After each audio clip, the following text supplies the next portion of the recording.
across the UK, online and on DAB. The wild man of late night radio, Iain Lee. Differently interesting nocturnal emissions from a legend of late night radio. On air and off the leash. The Late Night Alternative with Iain Lee on Talk Radio. We'll get you talking. Jeez, I mean, I don't want to be that guy, but flippin' heck, man, this weather's just utter balls, isn't it? No one likes this. No one likes this. Oh, well, you complain when it's too hot, and you complain when it's too cold. No, I don't. I don't complain when it's cold, because I know what to do in the cold. Put on a jumper and a scarf. So no, I don't complain when it's too cold, because it can never be too cold. I like the cold. I don't like the heat, because it gives me sweaty balls. Oh, God, right. My balls are sweaty. You know what? You know what, ladies and guys? My balls are sweaty balls. And I blame that on Jesus. Jesus and God and the Virgin Mary for making it so goddamn hot. Make my balls sweat. Hot sweaty balls. It's Jesus. I will not stand for it. 0344 499 1000. That's dramatic music, isn't it? Let's just jump forward a bit and find something a little bit more upbeat there. It's hard to find upbeat loot music, but we're gonna really what? I turn your computer off. I can hear me coming out of your computer.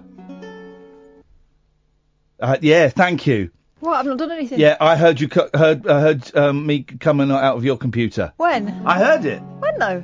Just a minute ago, before I told you to turn it down. I could hear me. Let's just crack on with this. Let's see what we got. I mean, come on, guys. Caddick? Hi, Mark. Right, so we're playing a game. What game are we playing? And if you look at a watch or a clock, I'm gonna poke your eyes out. I've got my back turned. I'm outside. There's no clocks outside. Keep your back turned. I'm gonna say ready, steady, go, and then you're gonna tell me when you think 60 seconds are up. So far, this is the league table, right? Yeah. I remember this from yesterday. We had Zach. Was Zach under or over? Zach was 48 seconds, right? What's the Kasif? Was it Kasif? He was 59, and Andre, bizarrely, was 58.57. Okay, I've been thinking about that. I've been thinking about Andre's time a lot today. I've been working all day, filming stuff for Loose Women, and I kept messing up my lines, and at one point the director took me to one side and she said, very funny French woman, what are you, you seem to be distracted, what is wrong? And I said, this old drunk guy phoned me up last night, and he estimated 60 seconds almost spot on, and I can't stop thinking about how he did it. You're going to miss that when you go on the farm. I will. He must have been looking at a watch. He must have cheated. He must have cheated. No cheating from you, Alan. So I'm going to say go, and then I'm going to keep quiet. You can talk if you want. You can count. You can do whatever you want. You've just got to let me know when you think 60 seconds are up. Are you ready? I'm ready. Ready, steady, go. 1 second, 2 seconds, 3 seconds, 4 seconds, 5 seconds, 6 seconds, 7 seconds, 8 seconds, 9 seconds, 10 seconds, 11, 12, 13, 14, 15, 16, 17, 18, 19, 20, 21, 22, 23, 24, 25, 26, 27, 28, 29, half a minute, 31, 32, 33, 34, 35, 36, 37, 38, 39, 40, 41, 42, 43, 44, 45, 46, 47, 48, 49, 50, 51, 52, 53, 54, 55, 56, 57, 58, 59. That's 1 minute! Oh, mate, that's miles off. That was 51 seconds. Well, that's not bad for first attempt. Well, it's pretty bad considering Kasif and Andre, a drunk man, got it almost spot on. So pretty bad. Maybe it's the power of drink. It could be the power. That's the power of booze. What you got for us, Al? Well, you just moaning about when it's been so hot. Yes. We've got thunderstorms coming on, buddy. Are you going to moan when we're going to have too much rain? No, we're not going to have thunderstorms. We are in Birmingham. No, you're not. Here's my prediction for the weather this week, right? There will be no thunderstorms. There's talk of thunderstorms, There might be a little shower, but it's not going to break. It will not break. So when will the rain come back? The rain's gonna come at the end of... It's a week at least. I would say it's 9 days. So around end of July, beginning of August? Sure, the end of next week, yes. Sounds tempting. It does sound tempting, doesn't it, Alan? You ought to be a weatherman, because you need weather for the farm. Yeah, exactly. How are your balls? Mine are hot, sticky and sweaty. Thank you very much indeed. That's Alan Caddick with his ball Hot, update. sticky and sweaty. 0344 4991. How are your balls, Catherine? We don't talk about women's balls enough. Really? Wowzers! I'd love to end this sentence. Let's go to Jack. Good evening, Jack. Hi. Hi, Jack. Oh, hi, Jack.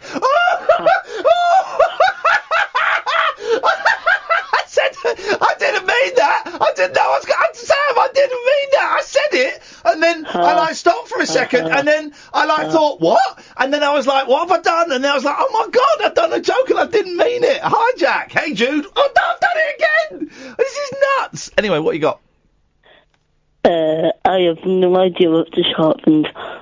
What? Sorry, pardon. Say this again. But this time I'm going to ask you to try and say it in English for me. I'm sorry, I've been practicing Danish for the past 10 days. Uh-oh. I know. I know, yes. So how are you? I'm on top of the world. I'm so tired. I've been filming all day. I'm tired. And then I'm up early tomorrow morning, so I'm tired.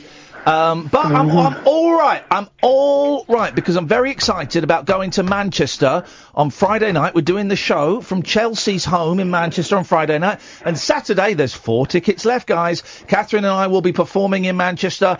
4 tickets left. Go to iainlee.com/event to see the link to buy the tickets for Manchester. And also on the Saturday lunchtime, we're going to go to Jenny McAlpine's restaurant. Annie's, and the food is going to be served by her husband Chris, a guy called Chris, who's a great guy. He's going to do food for us, and we're going to work him ragged. We're going to make that guy, we're going to run him ragged in that shop, and he's going to want to give up the food trade because we're going to run him ragged. There's a hair in my jacket potato. That's what I'm going to be saying. That's what I'm going to be saying. I'm going to bring my own supply of hair, Jack, to put in the jacket potato. Okay, the chocolate potato. Chocolate potato? Why does everything end with chocolate? Jack, did you start drinking today? Because I've got to be honest, I think you're breaking the law. Drinking? No. Have you been fighting? I've been fighting Have you been doing a lot of gluing today? No. Okay, thanks very much for your call, Jack. Wowzers. Broken Britain there, guys. Oh, let's see. Let's go to Chuck Winkle. Good evening, Chuck. I gotta say, you're on real good form tonight. Thank you, Chuck. How are your balls? My balls are in my pants, thank you very much. Okay, and he means trousers. Well, I got a song. Have you? Yeah, it's about my personal hero and the great leader of this free country that we all live in over here in America. It's about Donald Trump. Okay, beautiful. I'd love to hear it. I'll stop the loot and you're away you go. We play it. Are singing now?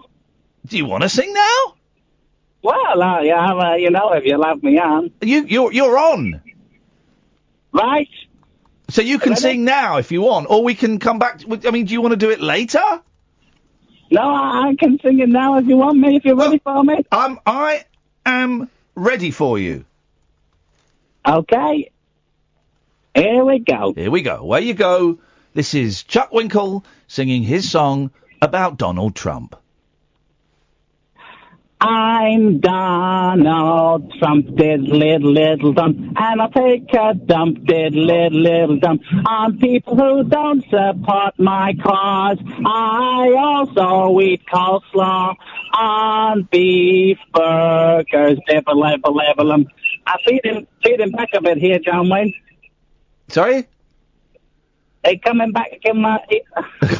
That one's coming in your ear. That was a really great song, Chuck. Excellent effort. Thank you. God bless. Okay, thanks very much.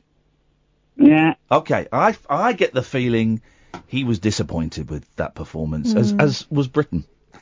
You right, Boyley? Yeah, I'm fine. We're both a bit tired, aren't we? God, I miss my mum.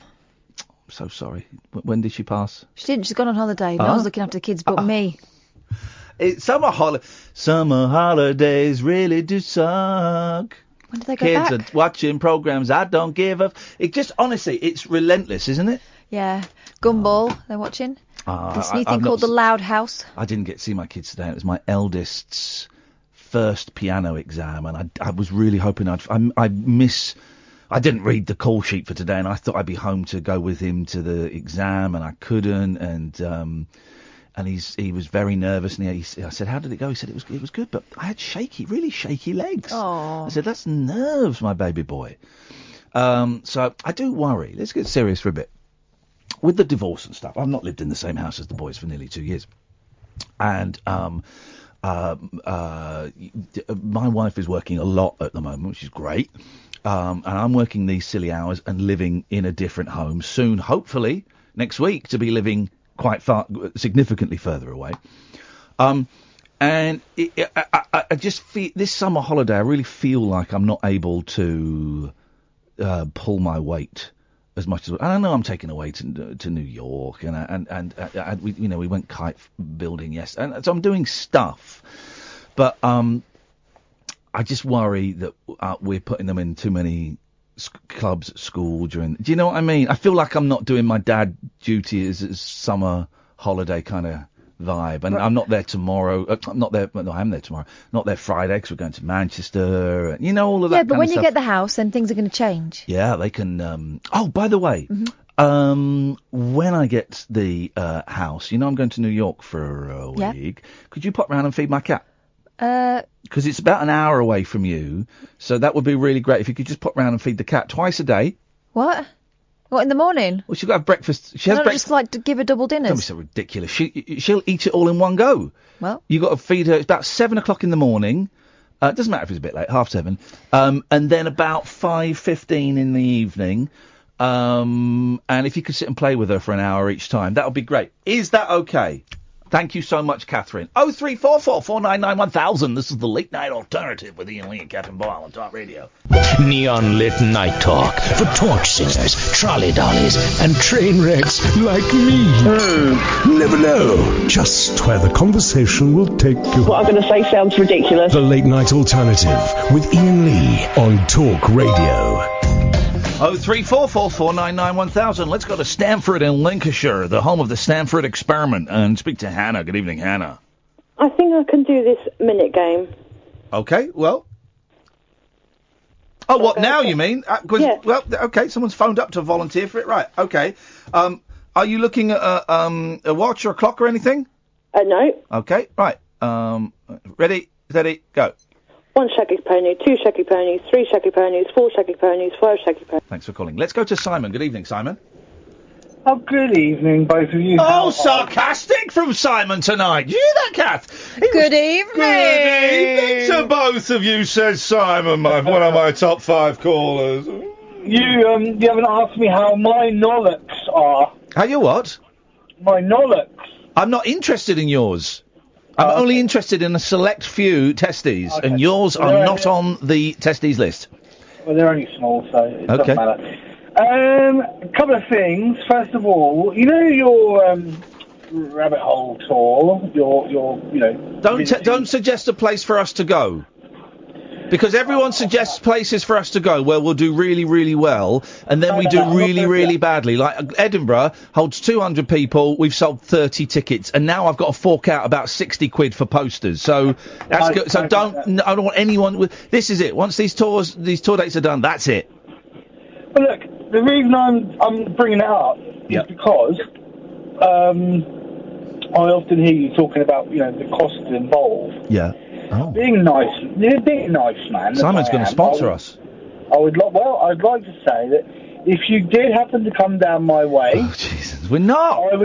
I would volunteer to run you both around and be your taxi. Thanks very much for calling, because that is where the main cost is. He's right. It's when the main cost of doing a live show is the driving we do within the town around the theatre. That's the main cost of it, not the petrol getting there, not the hotel or Airbnb, not the posters, not the hiring of the venue. It's right. It's the distance from the theatre to the chippy to the hotel and back again. That is where the cost is. And Simon, I'm being mean. That's a very generous offer, but no, we're not doing any more shows. We need to radically rethink, because hey, listen, man. You know, maybe people are bored of us. We all know that money is tight. It's too hot. Who wants to think about buying, going and sitting in a tiny little theatre to watch two idiots? One idiot. Well, don't be so harsh on yourself. I was just trying to be inclusive to make you feel better.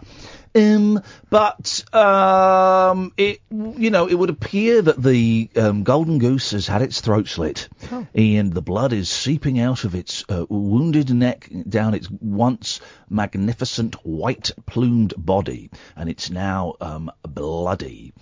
And so I think once we've done, here's my thinking anyway. Once we've done Manchester and Edinburgh and Glasgow and Bath and Brighton. Yeah, that's probably enough. That's enough, isn't it? They're not selling, and that's fine. They're not selling. I don't know about Brighton actually. I'll send a guy a message. But I think what I would like to focus on is the Rabbit Hole TV show, doing that from my new home and working around that, seeing if we can do something with that for a little bit. We still do the podcast as well. I'm just thinking. 0344 499 1000 is the telephone number. So here's the exciting news of the day. This is the biggest news story of the day, and no one has picked up on this. And this isn't even me doing a joke, right? This is apart from the horrific case, and they didn't quite get the story right in the news today on Talk Radio, about the rape of children in the children's home. It wasn't. It was how I heard it on Radio 4. It was a psychiatric hospital for children, more specifically than just a children's home. And maybe someone can back me up on this with actual fact. I don't know, because I was in the back of a cab dozing off. And it happened from sort of 1950 to about 1975. And these kids with psychiatric issues were given what they were calling a truth serum, which basically turns them into zombies, makes them go catatonic. And some of them, get this, were raped whilst wearing straitjackets. Wowzers. I mean, and I'm listening to this thinking, flip it. And I think the main rapist, who was questioned under caution, died quite a long time ago. I don't know if there are any of the other perverts that were working there or knew about it still alive, because it was quite a long time ago. And I think something like they did say in the news report there, 100 victims have come forward. 115 witnesses. 115. Am I right? It was a psychiatric hospital, because they didn't mention that in the talk news. In Derbyshire. And I think that's important, I think actually. It is, that person there, that witness, that survivor, mentioned the straitjacket being used. It's an extra, as if a children's home isn't bad enough. Of course it is. We're not playing top drums. But it's an extra level of vulnerability and an extra barrier between victims speaking out, if they are able to, and someone believing them. Because, okay, all right, son, those kids really are nuts. They think that the good doctor's raping them. Oh, jeez, they really up their dosage. It's that kind of vibe. Obviously, they got mixed up when we're giving them their treatment. Yeah. So it is. It is significant, and I was surprised that they didn't, on the Talk Radio news, they didn't mention it was a psychiatric hospital. Serena, wasn't it, of course, doing it, we used to work with at 3CR. Because I do think that is significant, and I think it's heartbreaking, and it's another thing. I said the other day that I hate this country. I really do. I do hate this country, the more I think about it. Because there are stories like that, and people go, oh, yeah, but that ended in 1975. That ended 43 years ago. And I bet that's still going on. That is what happened there is still going on somewhere today. It's still going on somewhere today. And another story I heard yesterday, that the anti-corruption, this is insane, right? just get heavy for a bit, guys, and then we'll talk about sweaty balls and we'll play the 60-second game. The anti-corruption department of the Metropolitan Police. Did you hear about this? No. Do you know what they're being investigated for? Not corruption. Yeah, corruption. The anti-corruption department of Metropolitan Police. It's something like, I think 3 or 4 cops have been questioned. 24 are kind of are being looked at. They're being investigated in corruption, right? In terms of covering up police who've misbehaved. So bribery, police involved with bribery, police involved with child abuse, and the implication was these police officers have been accused of these crimes, and the anti-corruption department. Why isn't that the front page news? Anti-corruption department of the Metropolitan Police is being investigated for corruption. And people say, oh, well, the police aren't racist anymore and we've all learnt lessons from Hillsborough and all of that. And you go, yeah, OK, right. I'm sure things are better. Things are certainly different, but it's still going on. I'm not knocking all police. I've got a lot of respect for the police. When me and my boys are out and we see police officers, particularly if they've got guns, I will always make a point of saying hello, and the police are great, and the police have helped me out when my mum got robbed, and the police, I think a lot of them are great. But there's still, if they're investigating massive levels of corruption from the people that should be protecting us from corruption, that's nuts. This story about these kids in this psychiatric hospital in the 50s, 60s and 70s. God, it breaks my heart. I heard that and I wanted to cry. That will still be going on somewhere else. This country sucks, man. This country, I'm sure loads of other countries have got all of these things going on as well. But people say, I'm so proud to be British. Proud of what? Proud of what? Proud that kids used to get given a drug that made them catatonic and then forced into a straitjacket and raped? Some of the most vulnerable children that we had in this country. We're proud of that. We're proud that our coppers are being investigated again for corruption. Jeez, man. We're proud that here's my bet. Here's my bet. Go into your bookies tomorrow and put a bet on Brexit not happening. It ain't going to happen. It is collapsing around.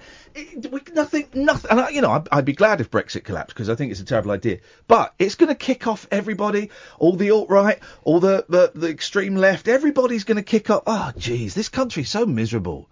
In fact, we should do Brexit. Just get it out of the way. Do it, and then it's done, and then maybe we can move on to something else. But everybody is at each other's throats. I told Catherine off earlier on just for being annoying. And she was, but she always is. And I should be better than that, and I should be able to rise above that, and today I couldn't. That's why I hate this country, Catherine. That's why I hate this country. So? You better now? I am much better, thank you. Although I'm about to get worse, because the next caller is Mo. Oh. 0344 499 1000. Good evening, Mo. One of the reasons, Ian, that why... OK, thanks for calling. This is the Late Night Alternative with Iain Lee and Catherine Boyle on Talk Radio. Whispering lunar incantations for cross-parents, cross-dressers... Yeah, did you know this about me? And cross-rail workers. Steel and polycarbonate. The Late Night Alternative with Iain Lee. I've got a very poor internet connection. On Talk Radio.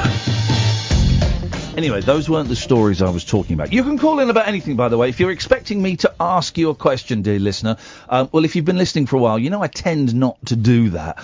So if you hear anything that we're talking about that you think, oh yeah, I'd like to have a say on that. 0344 499 1000. Free for most of you. Pennies at most. You'll speak to Sam. He'll call you back straight away if there's something that you think we should be talking about. You'd be very, very welcome to. But no, here is the biggest story of the day. They've discovered a lake on Mars. You hear this? I did. Oh, this is awesome. They have actually discovered a lake on Mars underneath some ice. And here's what they're going to discover next. A Sky remote control. They're going to discover Earth technology on there, like right? A toaster. There'll be a toaster. There'll be like they'll either discover like one of the old white iPods or like an iPod like 23 or something. Because my theory is, and I genuinely believe this, right? Chariot of the Gods, Eric von Daniken, and people go, oh yeah, loads of that stuff in Chariot of the Gods, Eric von Daniken was disproven. The guy's a nut. Okay, well, a lot of it hasn't been disproven yet, so why don't you just kiss it, right? My theory is that we lived on Mars millions and millions and millions of years ago, and for some reason, whatever reason that was, we were forced, some of us were forced to move to this planet that we call Earth.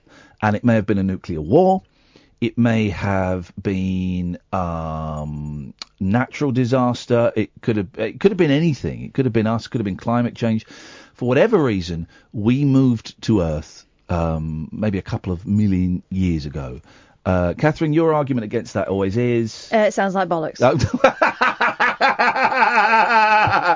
It normally is slightly... it normally is slightly more intelligently worded than that. That's the summary of it. Okay. But I genuinely believe this, and here's what's going to happen. They found a lake on Mars, right? So life is a life on Mars. Not anymore, because we moved here, say a million years ago, for argument's sake, right? But it means life could be supported on Mars, okay? This is huge. This is actually huge, right? My theory is the next thing they'll discover, and it won't come out. They won't release it. They will discover something that is reminiscent of Earth technology, something that only a biped with opposable thumbulators could make, something that will be instantly recognisable to everyone. What, like loom bands or something? Could be loom bands. I'm thinking more like a Sony Discman, or a Rubik's Snake. But there will be something. They will find something. And I don't know if they'll release it, if it'll get leaked. Sam's believing this. Sam's buying into this because Sam's mind is open. Sam's mind is young, fresh, virile, pulsating. Okay, well, let's talk thrusting, to Sam after 5 years of working with this. And your mind is old, dirty, shriveled, haggard, battered, decrepit, and useless. That's your mind. Wow. That's your mind. I draw the line at That's useless. your mind. So let's... Yeah, you're right, Chris. Chris on YouTube says they might find a soda stream. They might do. They just might do. Is anyone still... I don't want to do the whole, hey, you guys remember... But people still have soda streams. Why would you have a soda stream when you can buy... Because you had soda streams in the 70s, because you couldn't really buy fizzy pop anywhere. And also, we were used to crap pop then. Yeah. Oh, yeah. But you couldn't really buy pop in many places apart from the newsagents or freezer fare. And then you didn't get many types of pop. No. And it was pricey. But so you had a soda stream so you could do all this stuff. But do people still have them? Because you can get pop dirt cheap now. 0344 499 1000. Let's go to Seb. Good evening, Seb. Good evening. I've got a soda stream. Shut your face. Have you? I have, yeah. Have you really? Yeah, two reasons. One, the sugar tax, obviously. Oh, he's avoiding this guy's a genius. Yes, Seb. Well done, mate. Player. But second, cheap white wine tastes like really nice Prosecco. Oh. He's making his own bootleg champagne. You're missing, of course, 3. Get busy with the fizzy. Of course. So hang on a minute. How much? Because we would use it way beyond the air canister. You know, the air canister would be dead for like 6 months, and we'd still be using it. So how much does the old SS setup start at? Pretty cheap, 30 quid, 40 quid. Wowzers! Oh. I'm enjoying that. Have you ever? And I'm going to ask you, how old are you, Seb? 30. Right. Okay. Then the answer to this is yes. Have you ever fizzed up your whiz? Have you ever weed into a glass and soda streamed it? No, but I'm going to tonight when I get home. Yes, man! Have you? No, but because I didn't have a soda stream after the age of 9. But if I had one now in my new house, that'd be the first thing I'd do. And then I'd serve you some Fanta. Homemade Fanta. You're horrible. Oh, Seb, that's great. What have you got for us, Seb? A bit of sugar. Bit of sugar. Seb, I've got a question for you. I've been thinking about calling you for a couple of days about this, for you and Claire. But I kind of didn't want to, but then the conversation about the children from 30 years ago. Yeah. Like, okay, I'll ask. Is grooming still grooming if it's for late teenagers, aka over the age of consent? Hang on a minute. Say that again. Say that again. Because that was a lot of. There were a lot of trigger words in there, and that was a big old sentence. So say it again. Is grooming still grooming if it's over the age of consent, but like late teens? Or any age, I guess, but... Well, yes.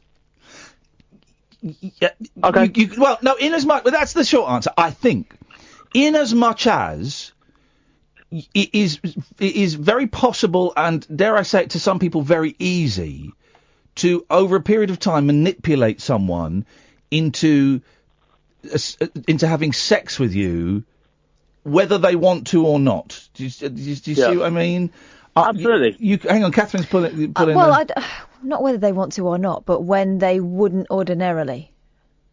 Okay, that's your definition. I don't think whether they want to or not. I don't think you can manipulate them into having sex with you if they don't want to. Of course you can. Of course you can. Well, hang on a minute. Of course you can. That's grooming. No, well, where's the manipulation then? You might as well not bother. They still don't want to have sex with you. No, but you make them think they want to have sex with you. So you're saying that kids, when they're groomed, always want to have sex. Oh no, I thought you were talking about people over the. Yeah. I thought you were talking about. Right, okay. We are talking about people over the age of 18. I'm talking about late teens. But so if kids can be groomed to have sex with you, and sometimes they will be groomed to a point of where they want to, and sometimes they will be groomed to a point where they still don't want to. They feel but obliged they do, to, right?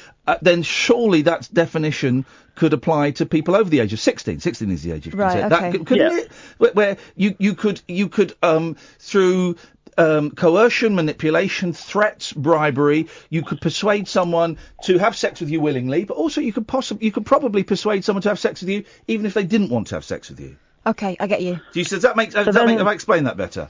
Yeah. So then the question is, yes, would you still consider it grooming or sexual grooming if it wasn't for sex, but for kind of sexual conversation and images and? What the hell have you been up to, Seb?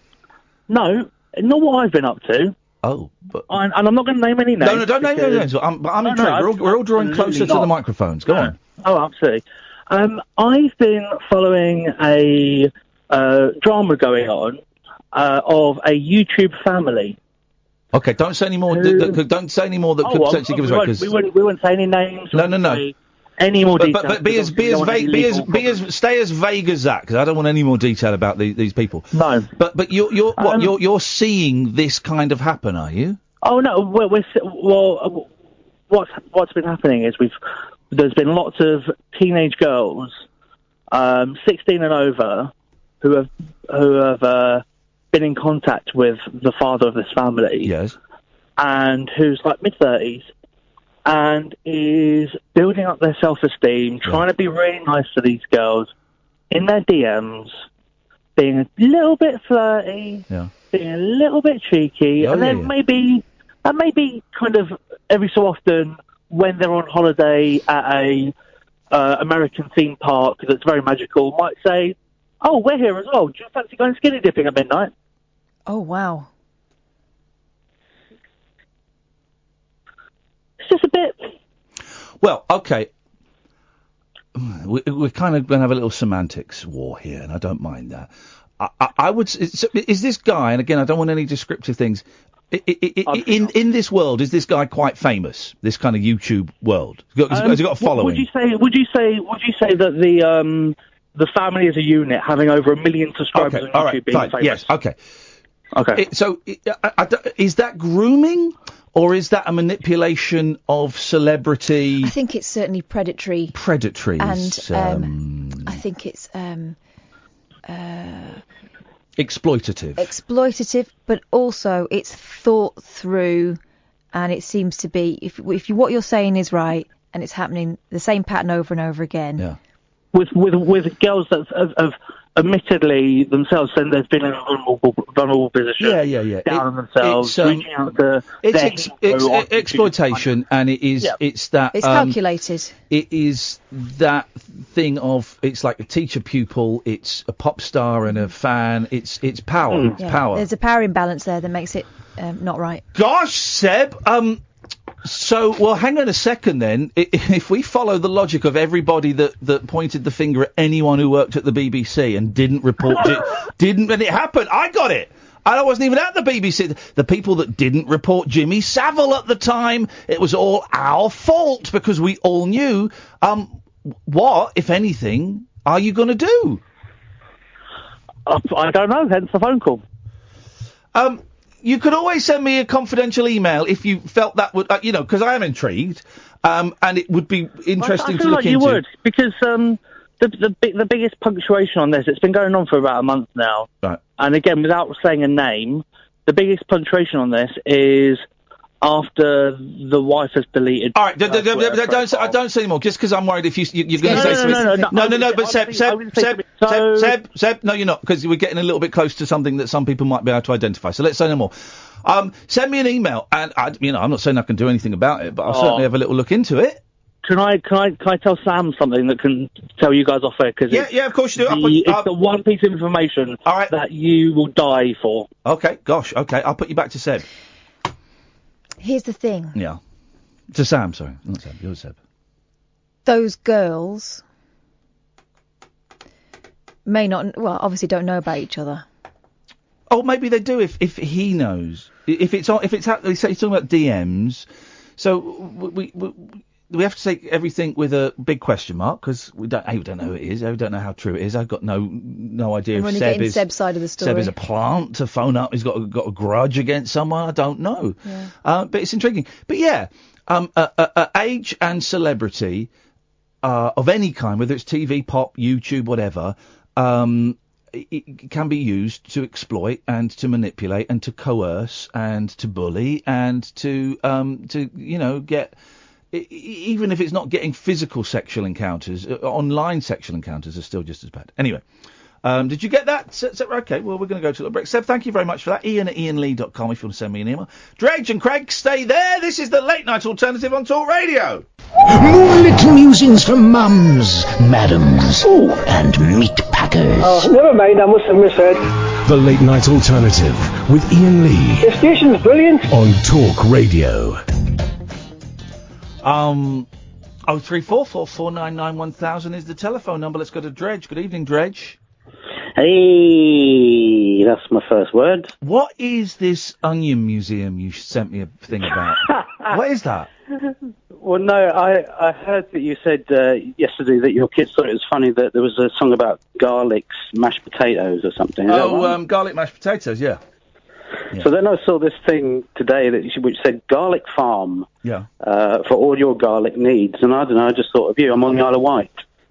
Do you need help? Can we send a SWAT team? The Marines? No. It's nice over here. It's very, very nice. But, it is nice, the Isle of Wight. I bet with this weather, it's wonderful. Well, it's better than being in London, isn't it? What's it like back there? Pretty awful. Yeah, it's like London, but just much, much hotter. Yeah, that sounds horrendous. Yeah. But what you were saying about English people being miserable, even though it's a stereotype, I think it is true. Yeah. Because I got here, I'm on holiday, and I was just like looking out over the sea, the beautiful skies, the lovely beaches. Yeah. And some woman just came up to me and said, "Not much of a bus service here," and walked off. Wow! Why did she pick you? You didn't have one of those ticket machines, did you? Round your... I know you collect those. I don't know, but I mean, they do have those old-fashioned type things here, which is great. And then someone else, I went on the Isle of Wight Steam Railway, and I got on there. It was really nice. I was like looking out the window, going through this lovely countryside on an old steam train. I got off, and the guard came up to me and said, "Had enough, have you?" Wow. No. But I think they are. No. I've been to the Isle of Wight. The first time was this year.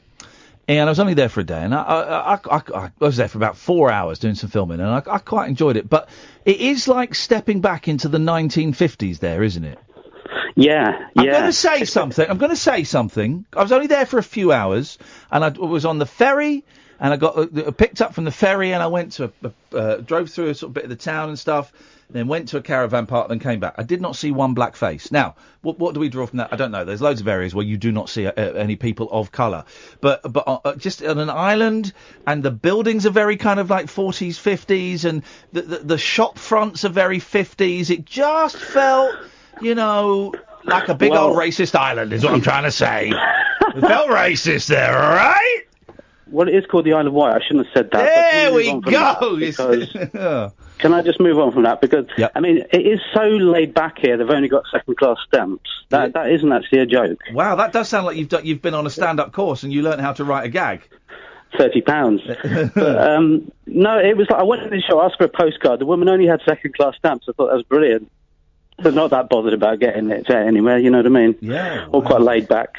So how long are you there for, man? How long does a holiday on the Isle of Wight last these days? Well, I'm coming back sadly on Friday. So you've been there, what, 2 months? No, just a week. Just a week, and you're ready, you're so bored that you're phoning us up. I'm phoning... No, this is like my report from, well, overseas in a way. Well, then you're just in time for our 60-second game, okay? I'm going to say ready, steady, go, and you have to tell me. What's Don't the look at your watch, right, or I'll kill you. Is this just a minute for the, the new generation? No, be quiet, listen to the rules. So don't look at a watch or a clock, and you've got or anything that's got a timepiece on it. You have to tell me when you think 60 seconds are up, okay? Okay. Ready, steady, go. Yep.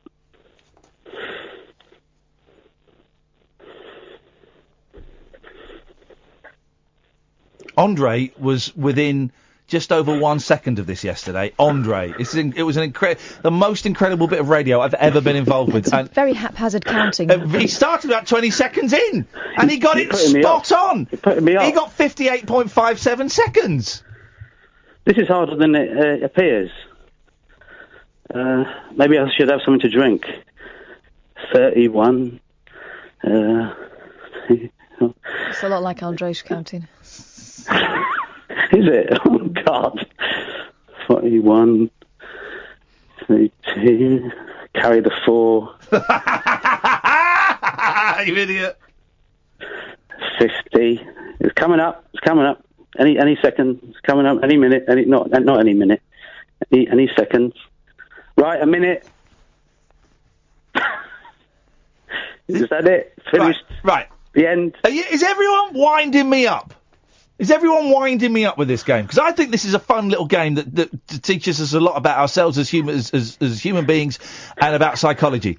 Are you winding me up, Dredge? That's another clock reference? No. 59.26. He's in the lead. Wait a minute. It's witchcraft. I'm in the lead. Every time you said 31 seconds, spot on. 42 seconds, you were spot on. 59.26 seconds. Wow. Thank you. What? No, sir. Thank you. It's a pleasure to be so close to greatness.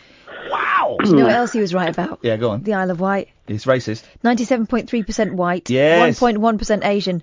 0.2% black. Yes, man. Well done, Dredge. Living the dream. Dredge is living the dream, you dirty old racist. Well done, Dredge. Dredge, our most racist caller, now that the other one's in prison.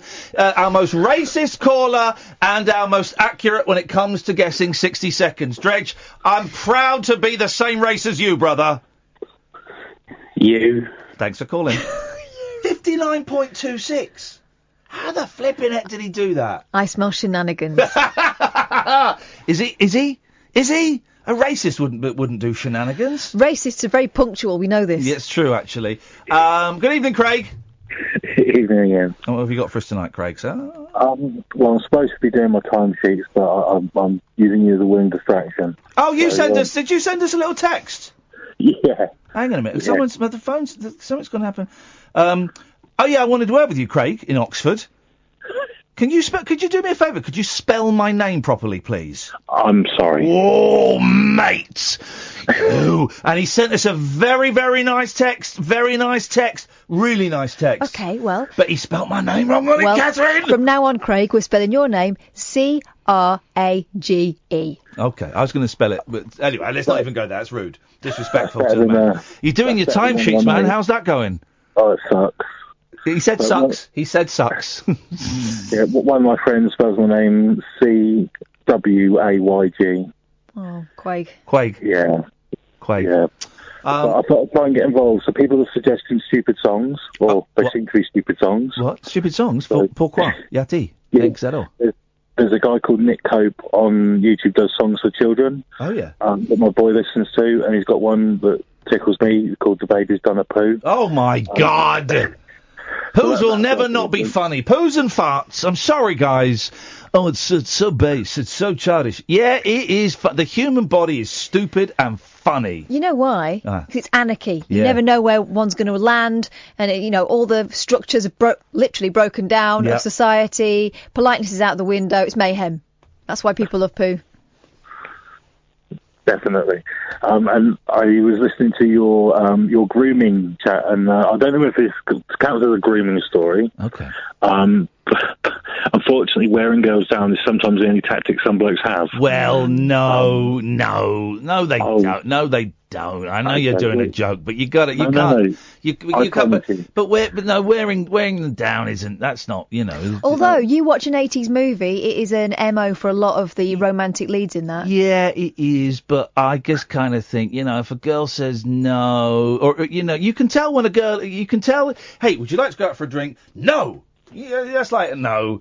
Hey, but, you gotta get the little coy, and I felt reluctant to say it in case I sounded a bit rapey, but you did it, so thank you. The girl goes, oh, well, no, no. There's a... Yeah, but some blokes think that they're reading that when they're not. Correct. Absolutely correct. And, women should stop playing the game as well. Yeah. But the problem is that that's the way we've been brought up. Yeah. Don't be too available. Yeah. Don't say yes straight away. You've got to be elusive. You've got to be the prize. Yeah. And men have been taught from when look at 80s movies, standing outside a house with a ghetto blaster to try and get her attention, all that sort of stuff when someone's dumped you or whatever. Romantic.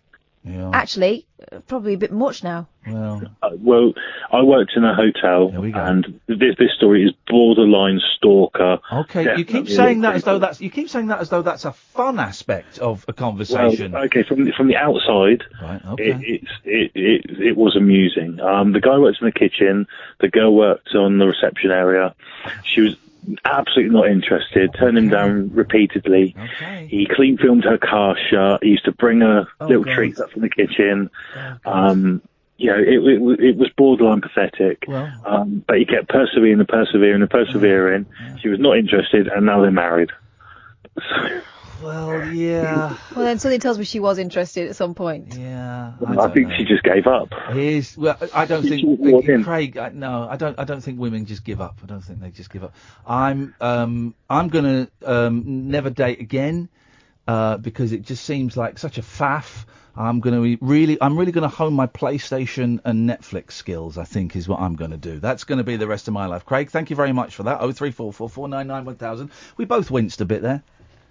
It's just the messing with a car thing. Yeah.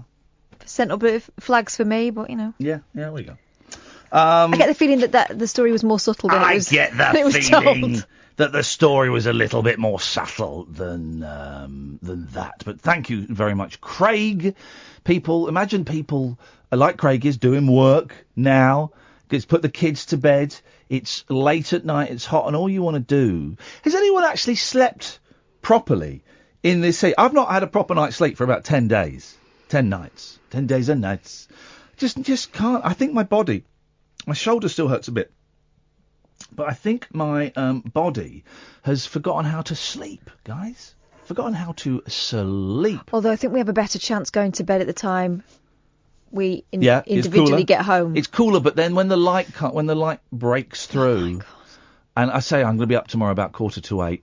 Oh, guys, thanks a lot. Also, kids, at some point I'm hoping will turn into, adolescents who I have to drag from their beds kicking and screaming at some point. Not literally, that would be terrible. Yeah. But I will have to say, come on, it's 2:00 in the afternoon, let's go and do something. Yeah. When will that happen, please? Because I could really do with the lion.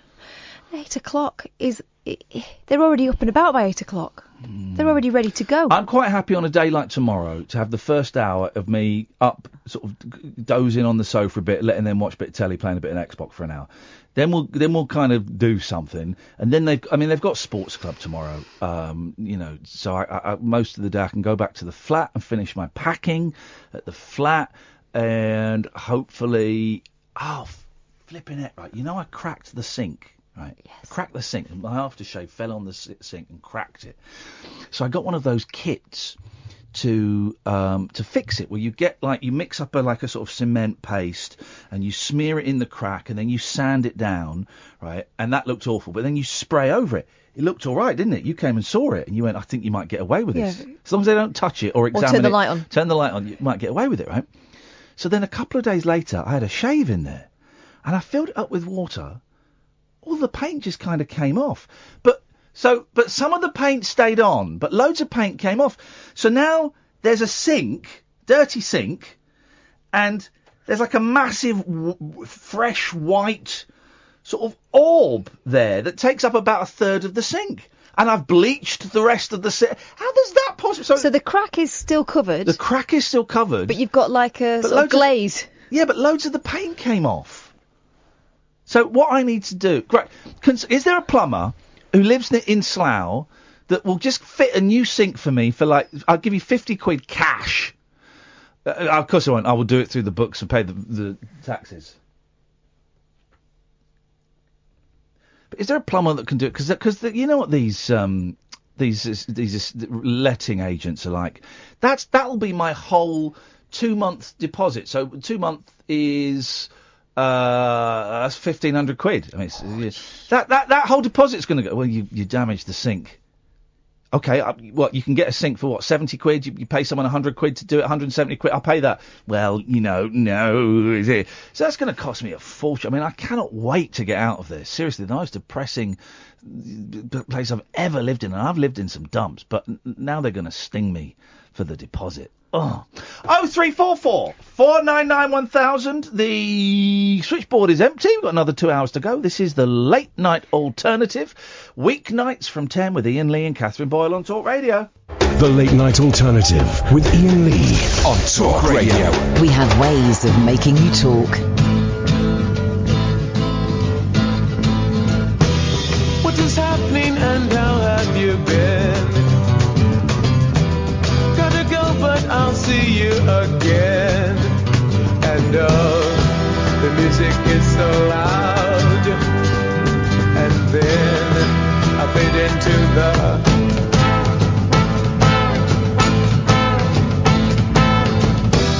crowds of people standing everywhere. Across the street I'm at the Slop Affair. And here they always play my songs, and me, I wonder if it's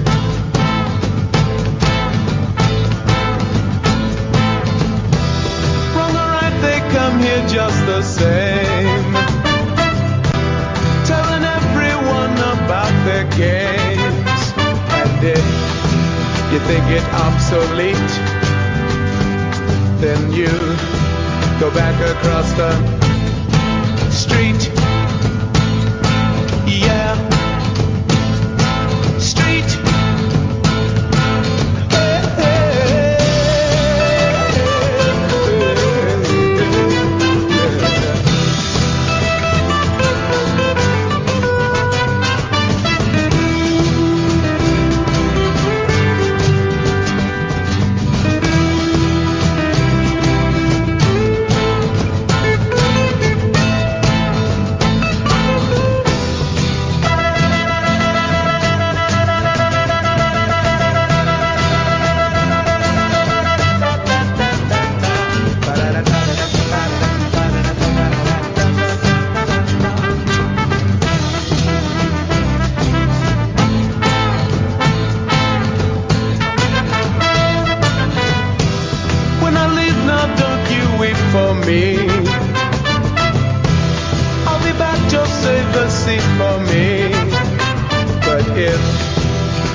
Arthur Lee and Love. It's got the best. In the he was friends with Jimi Hendrix, right? And it's got in the era of psychedelia, 68. That was, I think. And, everyone's doing these. This has got the best guitar soloing. Can I play the guitar solo again? It's around about here. Listen to this guitar solo. When I leave now, Hang on. don't you? Let me find it. You just can't make the Let me find it. Oh, come on, man. Where are you? It could be something. It's worth it. Let's go. Here we go. No, that's not it. Just bear with me. Bear with me. So, this is why I'm single, by the way. Here we go. This is why I'm single. It's not the only reason. No, you should be able to smell the other reason in a minute. I can. Oh. Hang on. Here we go. It's not even a guitar solo, but let's listen. What a great bit. Is that a trumpet? Yeah, trumpet solo. Here we go, listen.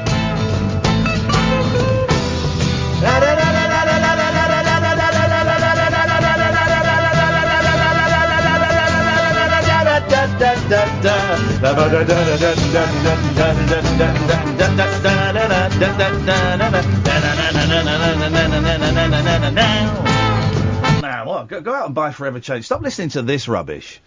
Stop listening to this crap, right? It's some old has-been and an up-and-coming young producer stroke presenter who's going to be a star in her own right one day, and you're going to forget this guy's name. Stop listening to this rubbish. Go out now and buy Forever Changes by Love. Steal it. Go to an illegal website. Pay for it on iTunes. Go and listen to that on repeat. Over it. You'll get more out of that. That whole album, what is it, 38 minutes? You'll get more out of that tonight, listening to that 2 or 3 times in a row with the windows open than you are listening to this crap. I'm going to do a story now about Billy Joel and Elton John. Oh, I heard about that. Yeah! You don't listen to that. Go and listen to Forever Changes. Seriously. It will change your freaking lives, kids. Music can still change your lives. Albums, baby. Albums. It's where it's at. It can change your life. So it's the 70th anniversary of albums. Oh. Yeah. So an odd one. 70th anniversary. And I did some digging, and the first ever album released was Brothers in Arms by Dire Straits. So the BBC, of course, are milking it and are doing what's your favourite album? I get lost, BBC. Kiss My Ass is a great album. And but 70 years of albums. And it wasn't until kind of Sgt. Pepper. I don't want to say Sgt. Pepper because I don't think it was, but it was around 66, 67. Until then, it was all about singles. It was all about the single, right? And it was all about the single. And the album wasn't that important. And the Beatles were one of the first groups where they went, actually, let's try and make the albums as good as we can. Because what would happen, particularly in America in the 50s and 60s, you'd have a hit single, big single, you'd have a follow-up single that was not quite as big, and you go, right, we've got 2 songs, we need another 12. Can you go in and record 12 songs this afternoon, please, and we'll put them out as an album. Then we can sell those 2 hit singles for a second time. And the Beatles kind of pushed back against that a bit, but it wasn't until Pet Sounds, in fact. Pet Sounds was the one where Brian Wilson went, wouldn't it be good if we could do an album where every song was great? Every song would earn its place. Like if we could do an album that was like a greatest hits, but it was a new album. I don't think Pet Sounds quite did it. I don't buy into the Pet Sounds myth. I enjoy some of the tracks from it. Some of it I just feel it doesn't really strike the right chord with me. But that was the turning point. Sort of 65, 66, 65 maybe with Rubber Soul, 66. But people started going, well, hey, maybe albums can be an expressive art form in themselves. You got 38 minutes, 40 minutes as opposed to 2.5 minutes. And, up until Sgt. Pepper, all the Beatles albums that were released in America were different to the ones that were released over here. Because, again, Capitol Records, who did the Beatles records, went, so we've got 12 songs on this album. What if we kept 2 or 3 back, put out an album with 9 or 10 songs, and then put these out on an EP. And they basically, for each album, they would take a couple of tracks, then they'd release, with the leftover tracks, they'd release a brand new album. And so this is boring, but what the hell? It's not boring. This is important. This is your pop cultural history, guys. So this isn't boring. So pay attention at the back. This is important, because no one picks up on this point. No one. Go on. I'm the only person to have picked up on this point. This is a hot take. This is a hot take. No one's picked up on this point, ever. Ever. Right? The inspiration for Pet Sounds, which some say is the greatest album of all time, it's not.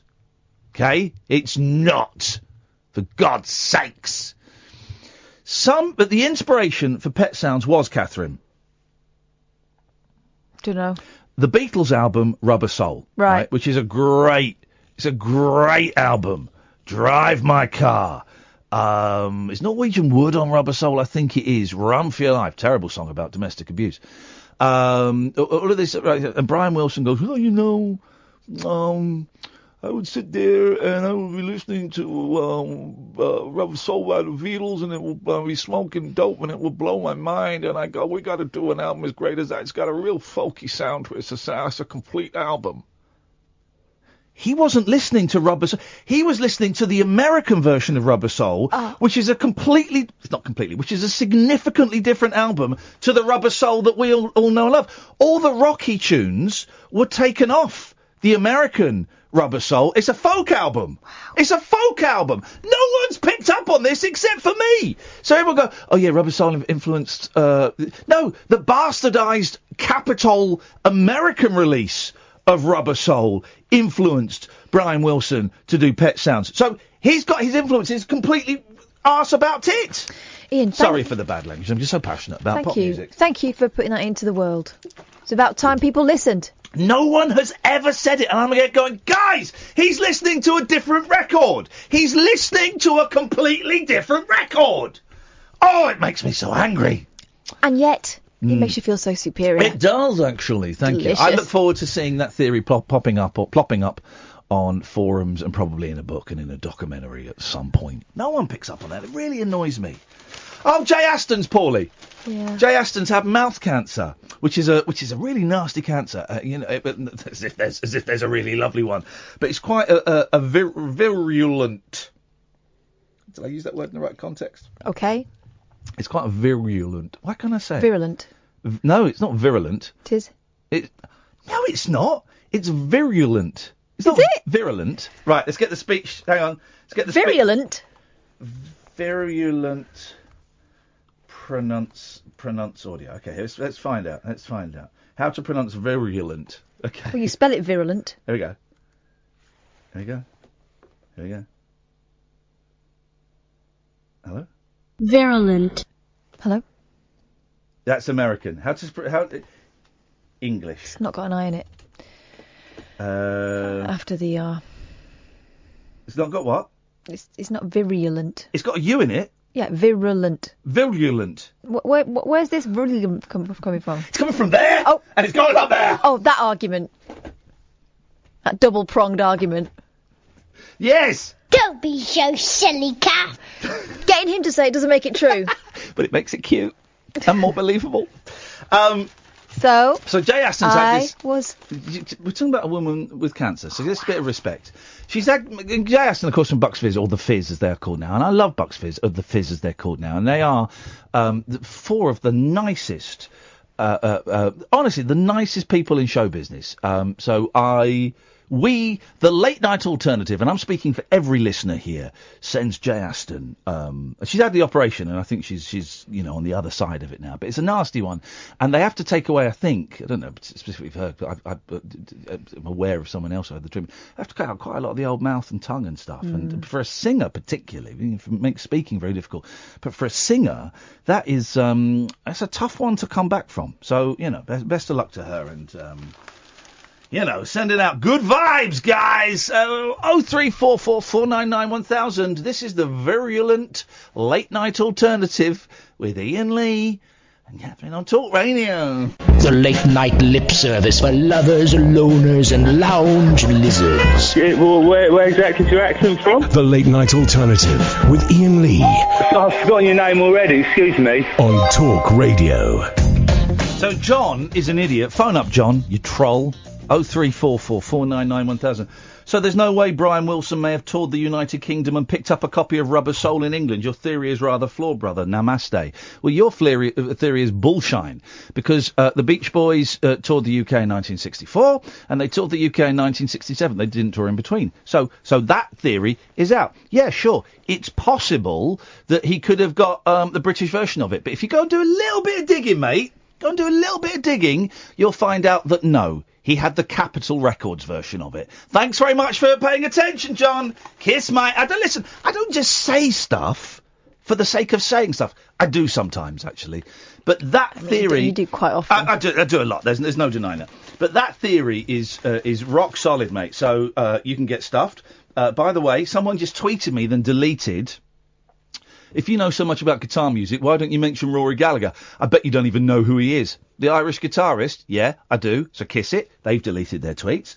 And then Legally Mad 66 says, I just can't see any good in the tunes you play, man. Why don't you go and get stuffed?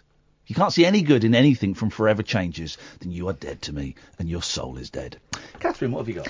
Well, Willies. apparently, Yep. It's not what I've got. It's what you lot have got. It's what you want. I take that back. That was beyond the pale. That was offensive. That was offensive. Sorry. That was offensive. And you're the one drinking from a mug that says I love sausage. That was offensive, and it was beneath me. So I mean You enjoying that one? I mean the apology, but it's always great when you can get a second gag out of an apology. It really just makes it sweet. Soaring temperatures are giving men summer penises. Doctors confirm the heat wave... Summer penis having a blast.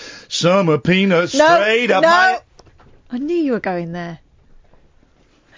Doctors confirm the heat wave is having a positive effect on the size of male Come on, genitals. Sam, you have more fun than this than you do on James Well or any of those other crappy shows that when you fill in on Julia Hartley-Brewer, there's nowhere near she wouldn't do a summer loving spoof like that just off the cuff. Sorry, Catherine, I'm going to be quiet. You're doing the thing. I'm being quiet. Shush. Zip. The heat wave is giving men, and this is by the senior health reporter for Mail Online, so she knows her onions, Alexandra Thompson. Yeah. The heat wave is giving men summer penises, males claim. Wow. One man asked users of an online forum if... Hang on, this is senior health reporter. She seems to have found this on an online forum. OK, I'll go with it. One man asked users of an online forum if anyone else's genitals grow during the summer months. Many men were quick to respond that soaring temperatures cause their penises to appear larger, their erections better, and make them into showers instead of growers.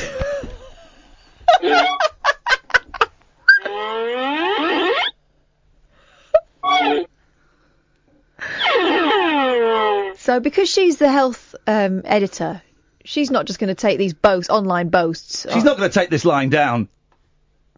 She's gone to the professionals. Doctors confirm summer penises do exist, with one saying, sweating and drinking more water makes male sexual organs appear bloated. Oh my God. I can't quite get these to play on time, but I'm doing my best. Get this name. Story of my life. This guy sounds like he's from a specialist film. Dr. Hugh Boner. Dr. Dudley Danoff.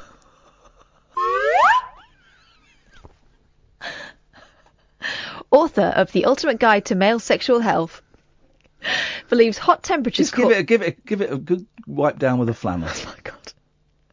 Believes hot temperatures cause blood vessels to widen and penises to swell, adding, there's a reason people don't take honeymoons to the North Pole. That's a bit racist. He's saying Eskimos have tiny dinkles. Writing on Reddit, one user asked others if they experienced bigger Ds in summer and smaller in winter. He questioned whether heat improves blood flow to the sexual organs. Many users responded to his post. She's just saying the same thing again. She's obviously enjoying writing penises. Claiming penises, as much as I'm enjoying saying it, penises enlarge during hot temperatures. It's nice to roll a penis around in your mouth.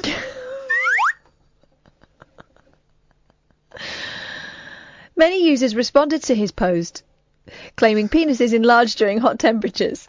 As part...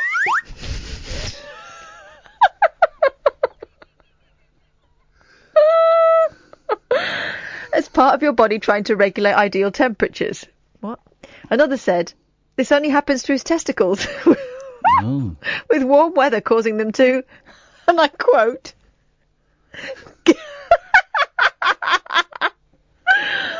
get to my knee. Blimey! Oh, right, she's back to the science part. Okay, good. I want some horny science, Doctor. I mean, again, this is Abe.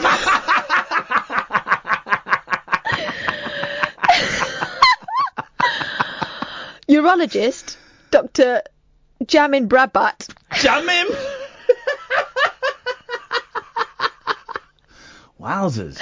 From the PUR Clinic, Florida, he's arguing. Yeah, Men's penises always remain the same size regardless of the weather, but adds that blood vessels near the organ's surface may contract to maintain heat. Killjoy. Boring. Yeah. Back to Dr. Donoff, who's more fun. Dinkle. Dr. Donoff claims hot weather may cause blood vessels to fill to the max with blood, making erect penises appear larger. He told Mail magazine, there's a reason why a hot tub is attractive for romance. I've got no control over these. All right. While we're here, do you want to hear one about peegasms? Yeah. Yes, that was just a You're lucky I remembered while you were reading that story that it's a slide whistle that makes that sound, not a duck whistle, which is what I originally typed into YouTube. You would have had... That's what you would have had. It happens to a lot of people. I know. This comes after another Reddit post. Reddit is where it's at for science, apparently. Yeah. Oh. Revealed that women are giving themselves peegasms. Okay. Fans claim they achieve solo orgasms. Don't know what that was. By urinating after holding it in. Yeah. What? Yeah.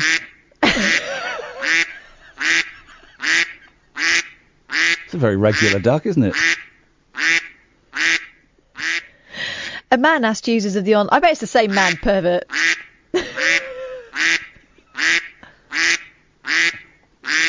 A man asked users of the online forum if they also have so-called... no! A biddly bong. Pee shivers after his girlfriend told him releasing pent-up urine causes her to experience shivers from her spine to her head. It's disgusting. People's relationships. Many women were quick to reply that the technique creates a whole body massage. No, I totally disagree with sex with a robot. You should. Yet doctors are warning the trend could lead to painful urinary infections that may cause kidney damage. So pack this in! It's disgusting. So hang on, so they need a pee, then they have it off, and then they have a pee. No. They pee while they're having it off. Nothing to do with having it off. So you hold it in for as long as you can, and then when you go, it's such a release. That's not an orgasm, though. There is nothing better when you really need a pee, to the point where you can feel it coming up out of your mouth, you got the sweats, and you feel sick. That pee is amazing. But that's not a gasm. There's no gasm there. You're not crossing a gasm. You're just releasing them. Well, that's the same as wearing shoes that are a size too tight and then taking them off. What's that, an F-gasm? For foot, F for foot. Oh, right, yeah. Yeah, turns out. A shoegasm. Okay, all right. Fine, well done for that. People enjoyed that. Well done, Daily Mail. Well done. Okay, so that's... I've only just woken up. Me too. There's nowhere to go after that, is there? Oh, they're bringing back Frasier. I could never get that. I had a friend who was obsessed with it. Oh, it's funny. No, it's funny. It's clever. It's very, very intelligent. That's probably why you don't get it. What annoyed me about Frasier, so many things, but mostly Daphne talking like that. What on earth is her voice all about? She's actually English. She's actually Mancunian. Why was she doing a voice? Daphne and Niles was stupid, and as soon as they became the stars of the show, I was out. Exactly. But I thought Frasier was funny. I thought Roz was fine. His producer, she was a fine, smoky lady. She talked like that. I'm Roz, and I'm your producer. I think Frasier and Roz should have got together. Is the dad dead? The dad died now, or did the dog die? Did the dad die, or did the dad's dad dog? died, I think. Did the dad die, or did the dad's dog die? The dad did die, yeah. Okay, well, I would have Frasier back. I wouldn't have Niles, and I wouldn't have Daphne. I'd have Roz. And would you have the agent, or was that silly too? There wasn't an agent in it. Yeah, there was No. his agent who was like nuts. No, there wasn't. Yes, there was. This is going to be awkward, Catherine. You're going to have a little bit of the old HP to eat, and I don't mean HP sauce. I mean humble pie. Go on. He had an agent who was like evil and manipulative in that. Go on, give us a bit more about this agent. This agent in the Frasier television All right, series. well, I'd love to hear some more about set me it. straight, because I can tell you're No, no, having no. a little fact-gasm there. No. You carry on telling me. No, I never watched it. I must have. Right, yeah, it's obvious. I must have missed this character, the agent, in it. So why don't you tell me, male or female? Female. What did she look like? Dark hair. Yeah, was it long or short? Can't remember. Okay, yeah.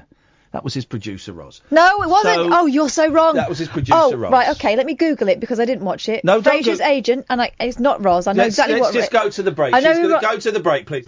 Experience the unconventional. Hello? The unpredictable. Don't you think that's a bit weird? And the completely unorthodox. It was my birthday. With rule-free Iain Lee. I was just trying to generate a bit of content. The Late Night Alternative with Iain Lee. Hate alarm clock, hate going to work. On Talk Radio.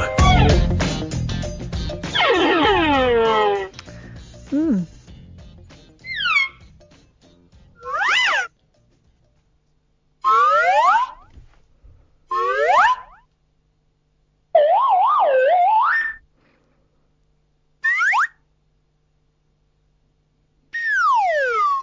Okay. So this was me before the break? No, this is me after the break. This is me before the break. And then, Catherine, you said, what did you want to say? BB Glazer. Okay, fine. Catherine, it's... Correct again. That's two. That's two, guys. Let's just take this kid who's pretending to be from America, but it's probably the idiot called Nollock who phoned in the other day and was incredibly racist and offensive and not funny and a bit of a dick. In fact, you know what? Let's not bother taking that call. 03. I like your thinking out loud, especially when it comes to that conclusion. 0344 499 1000. So, but it's like they're remaking Enter the Dragon. There aren't any original ideas. Has anyone seen this Sacha Baron Cohen show? Yes. Is it funny? This is the thing. This is what I was thinking, right? But I'm always concerned that if I say anything bad about those guys, it looks like sour grapes, and instantly people on Twitter go, "Oh yeah, but what? Sorry, how many movies have you made? I'm sorry, how many movies have you made? I've made one. Well, sorry, This is in America. So I'm aware that if I say anything about those guys, I kind of, it looks like sour grapes.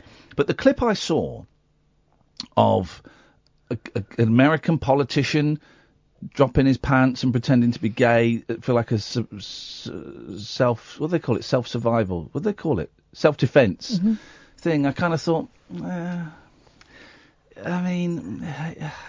okay, well, good coup, but is it funny? I think if you remember Ali G, it's that. Right, okay. With the different faces on. I think he's clever. Yeah. I think he's certainly talented. Americans are loving it because it's he's playing in their playground now. Right. And no, I've seen it before, Yeah. But I he has a great team around him. I appreciate him making stuff. He had a great team around him. That was always the thing. All right, 0344 499 1000 is the telephone number. Quiet on the phones tonight, apart from the kids phoning in who want to say the M word and all of that. We're not playing that game tonight, I'm afraid, guys. We're just not playing that game tonight, guys. But you're welcome to stay on the line as long as you want, if that's what you want to do. But it's hot, sweaty. People can't be bothered to phone in. What is it? Is it Wednesday? Yeah, it's nearly Thursday of now. The week feels like partly because of the heat, partly because of the divorce, partly because of the house. It feels like time is going so slowly at the moment, doesn't it? When is this summer holiday over? Because I'd like those kids to go back. I think we've got another 5 weeks. Sweet Lord. At least you take yours out. Mine are in their pyjamas till gone midday most days. I tell you what we'll do. Let's do something a bit different. And this may not work. This may work. This may not work. We'll try. What we'll do. Matthew Stevenson, could you take? I'm about to switch off my Periscope. I'm speaking to Matthew, who runs the YouTube channel. I'm about to switch off my Periscope, and we're going to go live on Instagram and see if we can get something out of that. Would you be able to take my Instagram feed, please, Matthew? What we'll try and do is, I only discovered this the other day. We may get nothing out of it. We may get some swear words out of it, in which case we'll abandon it. But it's 11:30 on a Wednesday night. No one's calling in apart from some kids. So let's try something a bit different. God, it's hot. So you can do Instagram Live where you stream live video. But then what you can do is people who follow you can ask to join in your video. So you press accept and then you can see them in video. It's like a split screen kind of thing, ABBA style. So should we give that a go? We might get some interesting people. If you're, I think I'm at Iain Lee on Instagram. I don't really know. It would be kind of cool. It'd be kind of cool is if you're like a regular to the show. Don't join in. It'll be nice to catch some people unawares. Most of my Instagram followers, I believe, are young kids, young girls. That discovered me after the jungle. When I went into the jungle, I had 350 followers on Instagram. I came out, I got about 50,000. And when I did this a couple of weeks ago, just because I didn't know you could do Instagram Live, and then this thing popped up, it seemed to be girls at school going, "Oh my God! Ah!" It's a summer holiday, so we might still get kids. So I'm going to switch off Periscope. If you're watching on Periscope, go to the YouTube channel, youtube.com/Iain Lee. We'll take those calls if they want to come on. If they're not for us, no, okay, fine. Let us switch off that. This might work. This might not work. I'm going to take that out. Wait a minute, I've got to do a little bit of unplugging here. Got to do a little bit of unplugging here. So we're going to plug that there. We're going to plug the output in there. I've got a text. What have I got a text from? Okay. Let us. Where is Instagram on my phone? Because I don't really use it. Here we go. We may get something out of this. We may get absolutely nothing out of this. But you know what? Let's try and do something a little bit different. So, okay. Now, how do I do the live video? I think I press the camera. Then I tap live. Then I start live videos. Checking connection. We're now live. So hello everybody watching us on Instagram. You're also watching this on YouTube. There's Catherine. And we're live on the air if you want to join in. And I'm looking for people to join the video chat and come and be part of the conversation and just let us know what's going on. Here we go. Diva Zaley sent a request to be in your live video. So let's go live. Let's go live. Waiting for Diva Zaley to join in. Diva Zaley declined. Bottled it. Okay, that's fair enough. Let's try Izzy Whittingham. Okay, so loads of people are requesting now. I don't really know what... I don't really use Instagram. So I was waiting for Izzy Whittingham. Lara says, does Strawberry Gate still haunt you to this day? Hello. Hey, how you doing? I'm good, how are you? I'm very well. We're live on the radio at the moment. Is that cool? Pardon? We are live on the radio at the moment. Look, I'm in the studio. Is that cool? Yeah, right. Yeah, carry on. Yeah, don't swear. I can't hear you. It's gone really quiet. Hang on, let me come closer. So don't swear. Can you hear me now? Yeah, I can hear you now. Okay, so don't swear. So who are you? I'm Izzy. Hey Izzy, how's things going? It's great, thank you. What are you up? Well, all I can see is that you're in bed, I guess. Yeah, I'm in bed. And your lights are out, so you should be asleep. Yeah, probably. But what were you doing on your phone? WhatsApping? Snapchat. Snapchat. And I'm with my friend Catherine, by the way. There's Catherine. Hi, Izzy. Hello. Okay, so now is Snapchat the one where the message disappears after 10 seconds? Yeah, it is. What is the benefit of that? Well, it's like, I don't know. It's just, all teenagers have it, I guess, don't they? I guess so. So I'm guessing you go to school, yeah? Yeah, I do. How's your summer holiday going? Yeah, it's good. I'm having to, work because GCSEs are coming up. Oh, no! So you're studying hard then? You're working hard? Oh, yeah. So what's the subject you're most comfortable with? Oh, I don't really like anything, but art. Art's good. Art's good. Yeah, art's my favourite. And I'm going to say maths is the least favourite. Yes. I hate math. Here's the thing. When you go back to school in September, stride into the maths class and go, hey, I was told by a very well-respected member of society that maths sucks and it serves no purpose, and he's 45 and he has never used anything he learnt in his maths classes. Go and say that, Izzy. I will. All right. Hey, listen, nice to talk to you. Thanks a lot. And you, bye. Take care. Bye-bye. She was lovely, wasn't she? Yeah. Wasn't she nice? And no swearing. No, well done. And this is the thing about Instagram, right? And this is before I went into the jungle, and by the way, we'll take someone else in a minute. Before I went in the jungle, kids is patronising. Young people, probably under the age of 25, didn't know who I was, okay? There were a few because of the Big Brother stuff, but most young people under 25, certainly teenagers, didn't have a clue. And then coming out of the jungle, the weirdest thing is that the 10, 11, 12... How old would she be if she's doing her GCSEs? 15? Yeah, 14, 15-year-old girls. Because this audience for this show, we always worried, haven't we, Catherine, that the audience is quite male. Yeah. Which is fine, but we've always tried to make it more female. And I think we are the only show on this station where it's 50-50, male and female, which I was so thrilled when we got those stats.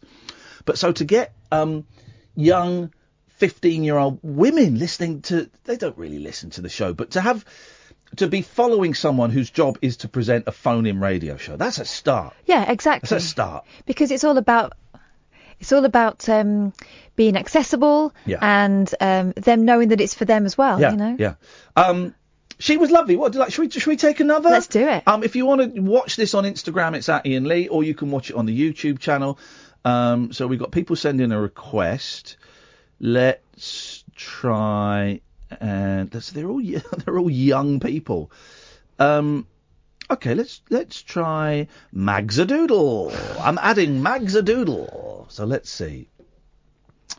Magzadoodle 1. I need to trim my beard. Hey, Magzadoodle. Hi, Ian. How are you? I'm fine. How the devil are you? I'm absolutely fine, thank you. And I have met you once. Was I rude to you? No, not at all. I came to see your recording of Celebrity Soup back in 2006. Oh, God, that was a lie. Hey, by the way, just to let you know, we're on the radio at the moment. Hi, radio. And there's my friend Catherine, who's my producer, Hi, my Max. co-host. Hi, Catherine, producer. How you doing? And we're streaming on YouTube as well. Is that cool? That's absolutely fine, yes, yeah. Magzadoodle! Don't judge me. I've had a really long day at work and 8 days straight at work. No. When's your next day off? Well, tomorrow.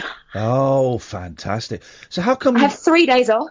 Beautiful. Thursday, Friday, Saturday. And I work at a psychiatric hospital. Oh, yes. Magzadoodle. That's got to be... All about the mental health. That's got to be hard work, man.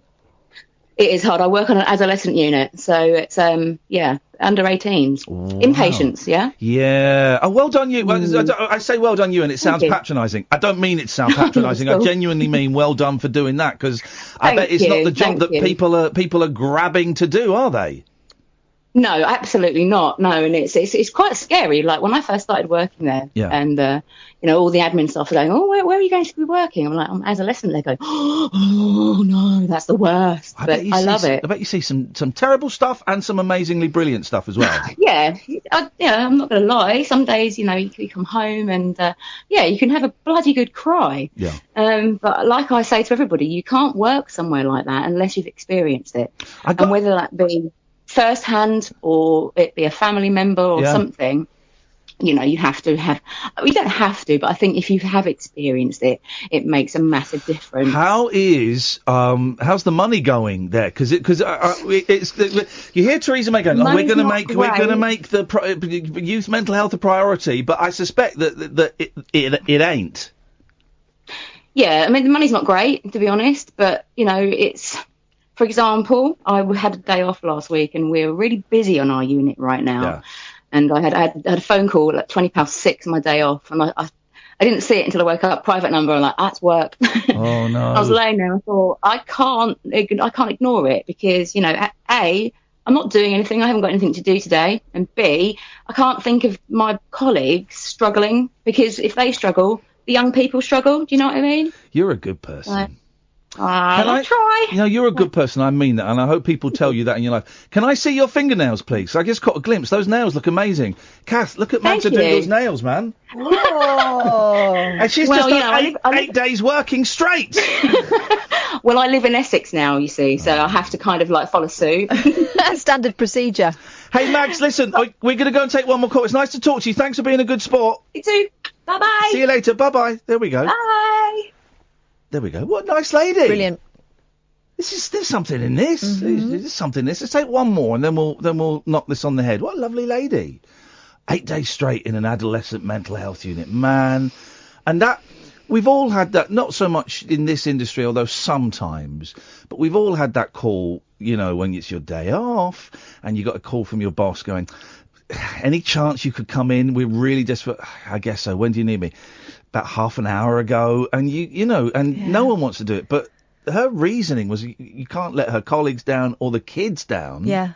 That's incredible, man. I've got a really good friend who works in a similar unit somewhere else. Yeah. And she's the same. It's more than a job. Yeah. Oh, good for her. Should we take one more? Okay, I'm not going to take you if you've not got a picture. This looks interesting. Matt Rushbrook. From the picture, he looks like he's a dad, because there's a picture of a man and a picture of a child. Or maybe... Matt declined. Okay. Oh. Okay, fine, that's fair enough. Let's try... Let's try Tommy Smith, who's topless in his... He's topless in his picture. Is he going to be topless? Is Tommy Smith... No, thank you, Mags. That was lovely. They're typing messages on the screen now. That was lovely, Mags. You were really good sport. Thank you. Hello? Hello? Hello, Tommy. We can't see you. Oh, yeah, hello. I'm here. Who are you? What do you mean, who am I? I'm Iain Lee. That's not even on telly for, isn't it? Yeah, you saw me on telly, isn't it? Is it? Yeah. Yeah, it is.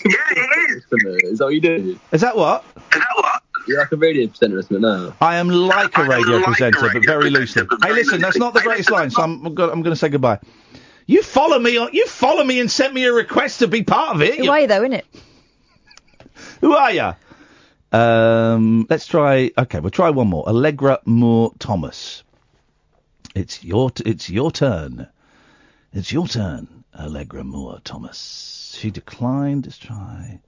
Be good to get one more on, if we could. Let's try Abby and Teddy. I really is. It's like walking in a different country and speaking a different language. Because I don't understand any of this. Abby and Teddy, come on, answer. Come on. Stop doing crying emojis and answer.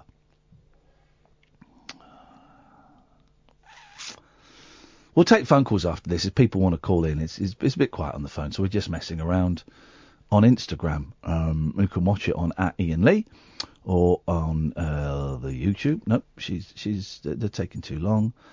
Come on, guys, don't send me requests. Let's try Joe Anderson.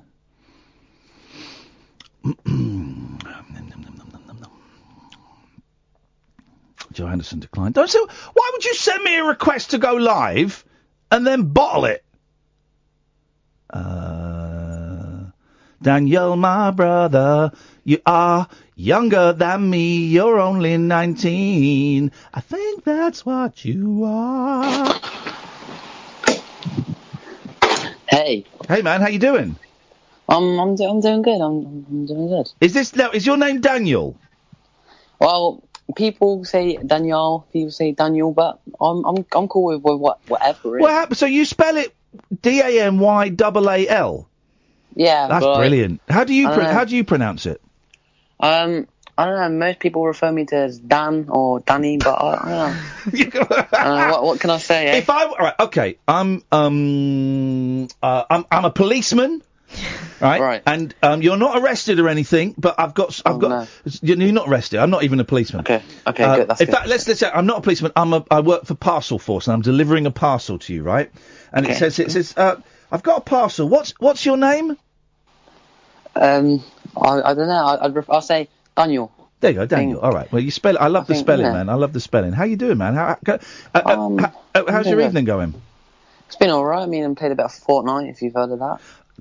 What is this? You're not Old timer. You're not talking to your granddad here, sunshine. Of course I've heard of Fortnite. And, yeah, I just had a chill night, and obviously seen you live stream, and I thought, why not? Let's have a go. Nice one, man. Well, we're on the radio. I hope that's all right. I'm here with my friend Catherine, who does Hi, the radio Daniel. show with me. Hey, Catherine. So what do you do for life, man? How do you normally fill your days? I like to play football. Football's good to watch. Yeah.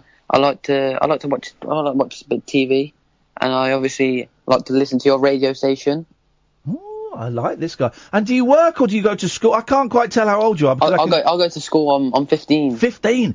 Okay. Yes. Well, all right. This is interesting, right? Because I've got kids who are a bit younger than you. They're 8 and 6. Yeah.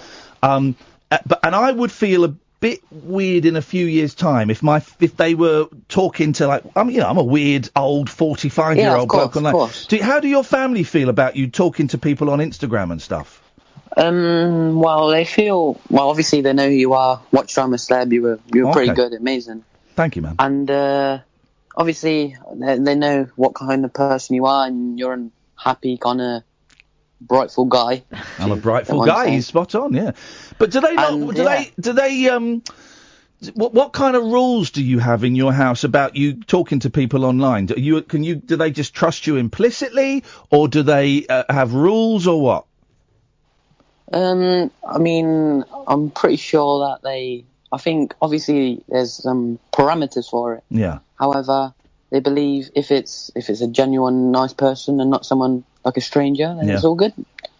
Hey, nice one, man. You staying up all night and playing Fortnite? Oh, we'll see how it goes. I love it. Hey, it's nice to talk to you, brother. Thanks a lot, man. Take care. Thanks, man. There we go. What a nice guy. What nice people. And this is the thing I've found with Instagram. When I've posted pictures on there, the majority of the comments are nice. There's a couple of snarky ones, but there's certainly no "you're a C." I mean, have you heard of Fortnite? Come on, man. What the hell is this? But it's mainly positive comments that you get, which is very, very different from Periscope. And listen, we picked 3 people there, 4 people, 3 or 4. Do you think it's because there's more of a female, there's more equality on there? Women can be mean. I know they can, but actually, for the most part, having that it's not just a load of, I'm going to say it, a load of lonely blokes playing by themselves in their bedrooms. Yeah. But the fact that there are just sort of an equal number of women on there as well means that it's a lot more sort of sensible. I don't know if it is equal. I would suspect it's weighted more towards women in terms of users. But I don't know. I have nothing to back that up. It feels more feminine. I don't know why. Yeah, it does feel more feminine. I don't know if that's because there are more women or if it's just because it's an app that is centred around photographs and seeing things. Let's do this ad and then we'll come back and have a quick chat. Take a trip into the alternate reality of late night radio. I think I'm in something like the Matrix, and so are you. The Late Night Alternative. Hello. With Iain Lee. Is there anybody out there? On Talk Radio. Hello.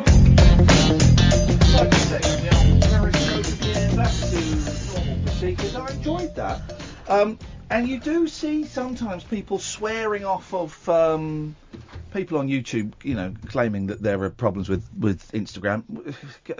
Clean out your logos. We're not saying it's perfect. We're not saying that it's not flawed. And I think wherever you go... Hey, listen, there's guys trying to pick up girls on all social media. There's guys trying to pick up girls at bus stops, there's guys trying to pick up girls everywhere. In friendly manners and in aggressive manners. It happens everywhere. So I'd be surprised if it didn't happen there. We're not saying it's perfect. We're just saying that it's interesting and that it's certainly, in my experience, a lot friendlier. I tell you what's interesting, because quite often what I like to do, if I see someone follows me or someone leaves a comment for me on Twitter and I've not noticed them before, I'll go and have a little look at their bio, because I think it's quite an interesting thing to do, to see who's following you. I just find it interesting. I'll have a little bio, not all the time. I did go through a thing of Twitter. If people followed me, this was about a year ago, I'd send them all a message saying, "Hey, thanks very much for following." Yeah, me. when I first started, I did that. Oh, this wasn't when this was like a year ago. And I was thinking it would freak people out, and they'd go, "Wow, you sent me a message," and none of them did. I think they all thought it was a bot or something. So I stopped. But so I'll go and look at people's bios, And what's interesting, I've tried to do that on Instagram, but most of them are private or locked, I guess, which I thought was interesting. It seems to be, people seem to be a little bit more protective about their identity and what they are putting up on Instagram than perhaps they are on Twitter and Facebook and things like that. And it just seems like a nicer kind of place, although I'm sure there are loads of people on YouTube that would like to disagree with that. Well, thanks so much, guys. Thanks a lot. Hey, remember those trolling kids that that were pretending to call from America that we had on? They're still there. How you doing, kids? Okay, great. They're still there. That's nice. That's cute. School holidays. I like that. I like that, kids. Yeah, you're too slow, buddy. You may just want, but you just won't get. Trying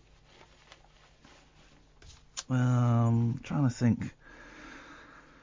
Maybe we'll do that story later on. Maybe we'll do the Logan Paul story later on. I don't know. I'm just painfully aware that by doing the story, we're playing the game. Mm-hmm.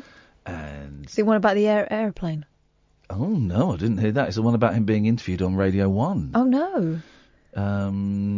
Because he's doing a boxing match or something, in Manchester, and he's being interviewed on Radio 1, and people are going he shouldn't, and I don't. Actually, I've got nothing to say, so we won't we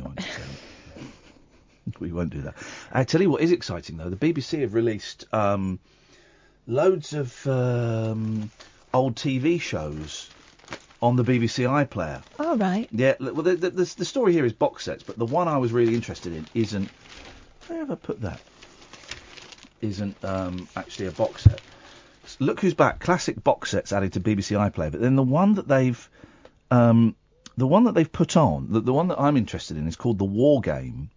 And this mail story is lazy because it says 1985, and I think that's when it was shown, but it was commissioned in the 60s. It's narrated, I think, by Michael Aspel. Right.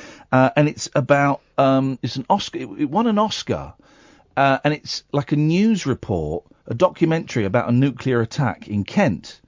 And it was commissioned for the BBC, and then the BBC went, nah, this is too scary, we ain't showing it. They didn't show it for 20 years. It's like a docudrama. It's it's a docudrama. I had it up on my computer. But at a time when people weren't used to the BBC doing things like that, I guess. Yeah, I wonder if I've got iPlayer. I did have it all queued up and ready to go, and then I kept my pants. I kept my pants. What's it called? War Game. Yeah, I tell you what, we're all over the place now, and do you know what? I don't really care. The controversial Oscar-winning drama documentary depicts a nuclear attack on Britain. The War Game won the Academy Award for Best Documentary in 1966, even though the BBC decided not to show it when it was made, as, quotes, the effect of the film has been judged by the BBC to be too horrifying for the medium of broadcasting.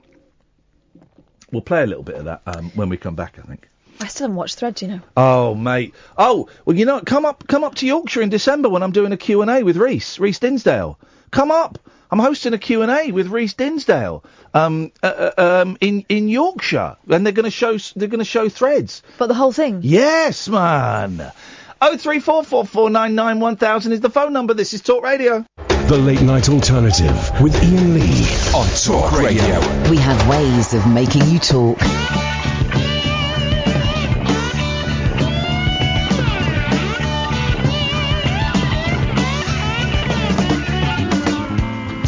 Cowboy, got a lasso in your hand, will you ever understand? It's a do or die, boy. I say your life is up to you.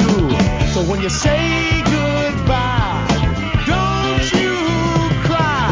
Look out, kid, I'm coming after you. Singing cowboy, got a gun around your waist, wanna shoot a little taste at me and my boy. Well, what's gotten into you? You're gonna shoot me through. I'm gonna look out, kid, I'm coming after you.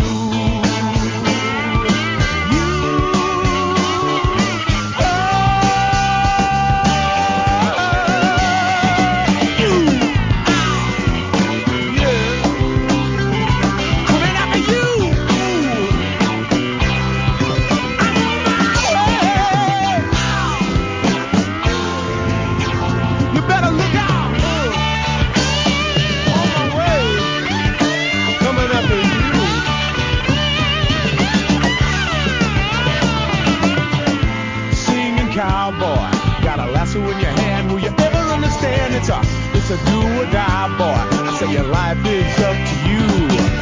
say goodbye. Don't you cry. Look out, kid, I'm coming after you.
You're on the radio. You were singing right in my face. I wasn't. I was miming right in your Even face. weirder. Arthur Lee in Love singing Cowboy. Not the Love for Sale version. Oh, it's the reel-to-reel version. Yeah, the funky album. The funky album that I went there. Anyway, it's a boring story. I can't bother to go into that. I just tell a story about it. Just bore yourself. Yeah, I do that quite a lot. I do bore myself quite a lot, guys. 03, we still got those kids there. Hello, kids. You do the guys pretending to be from America. There we go. Yeah, I know you do. They phoned in from a second phone line as well, and then geniuses. You guys are geniuses, aren't you? Huh? Why don't you phone in from a normal phone line? There we go. Jerry's on the line. Hello, Jerry. Hello. Hey, man. Hey, kids in America. Hey, kids in America. Come on. How you doing? Better than you, buddy. The heat getting to you, huh? Yeah, it's not too bad this couple of days. It's been really... Just 7 o'clock, please. 7 o'clock. Well, there's going to be a thunderstorm in about 3 weeks' time, so that should break things up a bit. Bathe and looking forward to the 28th. I'm still going to get there. I haven't got any transport yet, but I'm going to get there somehow. Okay. Well, if you start wheeling yourself now... I start what? If you start wheeling yourself now, you should be able to make it. No, actually, I don't wheel myself. I just touch my transfer. Self-control. I lost song for you, just... Go on, then. You do my surprise. There's no one turned up. How's Nigel's mum going on? How's Nigel's mum? How's Nigel's mum? We haven't had an update in the last couple of days. We haven't had a little update from Nigel for a while. Here's my... I'm more concerned about Nigel than Nigel's mum, if I'm completely honest. In what respect? You think he's breaking down? He's doing too much for him. Who's doing too much? Me? I'm not doing anything. Nigel's doing too much for Nigel. He says they're very emotional at the moment. Yeah? He's an emotional guy, and when mums are ill, that's an emotional thing, but I just worry about how he would cope if and when his mum passes away. That's what, I wonder who's going to look after him. I don't know. I'm just treating type guy. He looks at the happy things. And I say to look at the bad things in life. No, just see good. And that's what I like about Nigel. His singing's a bit much to take sometimes. But let's do a duet with him one day. You want to do a duet with Nigel? Dear God, man. Hello, it's Nigel here. Does someone want to do a duet with me at Hyde Park? Well, I'm sure, Jerry, that could be arranged very easily by you getting in touch with Nigel. I wonder how Jerry would cope with your Parkinson's. Nigel would cope with your Parkinson's. I suspect he'd be quite dismissive. I think he might be. And probably use some very politically incorrect language to describe you. I suspect that's how that would go. I do my language. I think it's just words. It's just words. It's just words. It's only words. Life is a roller coaster. Who sang that? Who sang that? Boyzone, but the Bee Gees. The Bee Gees did the version of it. Thank you. It's only I was making radio when that was on. Making radio. I was a tech op when that was on. When were you a tech op? When and where? I was a tech op, a radio station in Macclesfield. Which radio station was that? Felch. Felch? Felch. Did he say Yeah, Felch? He was a big. He's saying Felch. Silk. Silk. Silk underwear. Oh God, that sounds. Silk Macclesfield. I think you still get. Okay. Silk in Macclesfield. Yes, there's a Macclesfield. It's just a big blue bear. I bet it's not that. I bet it's a heart now, isn't it? Oh, that's stuck in Tesco's.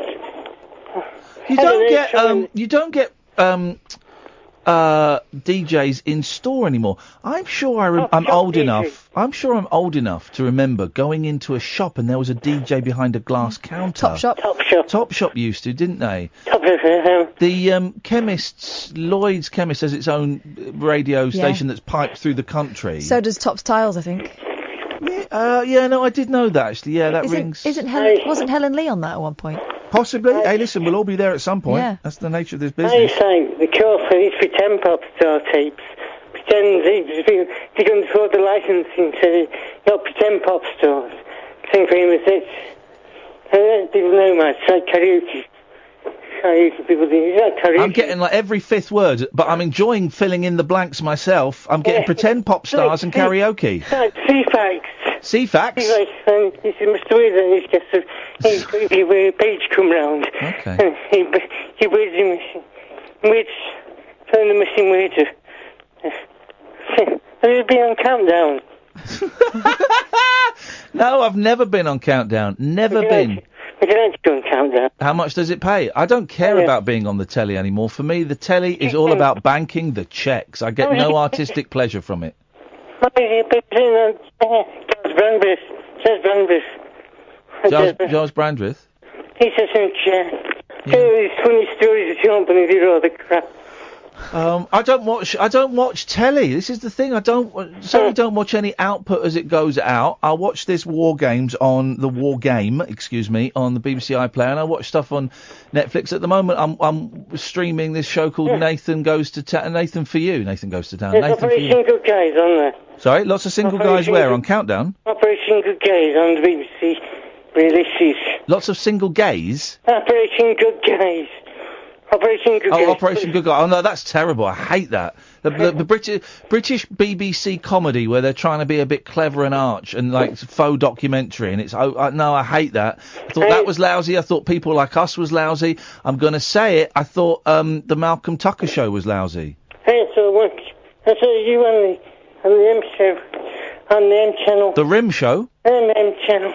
And so since somebody has Happy Mondays was on there to do the jigsaw or something. The Happy Mondays were on there doing a jigsaw. Yeah, the woman she's in there, so you were on You were on with Frank.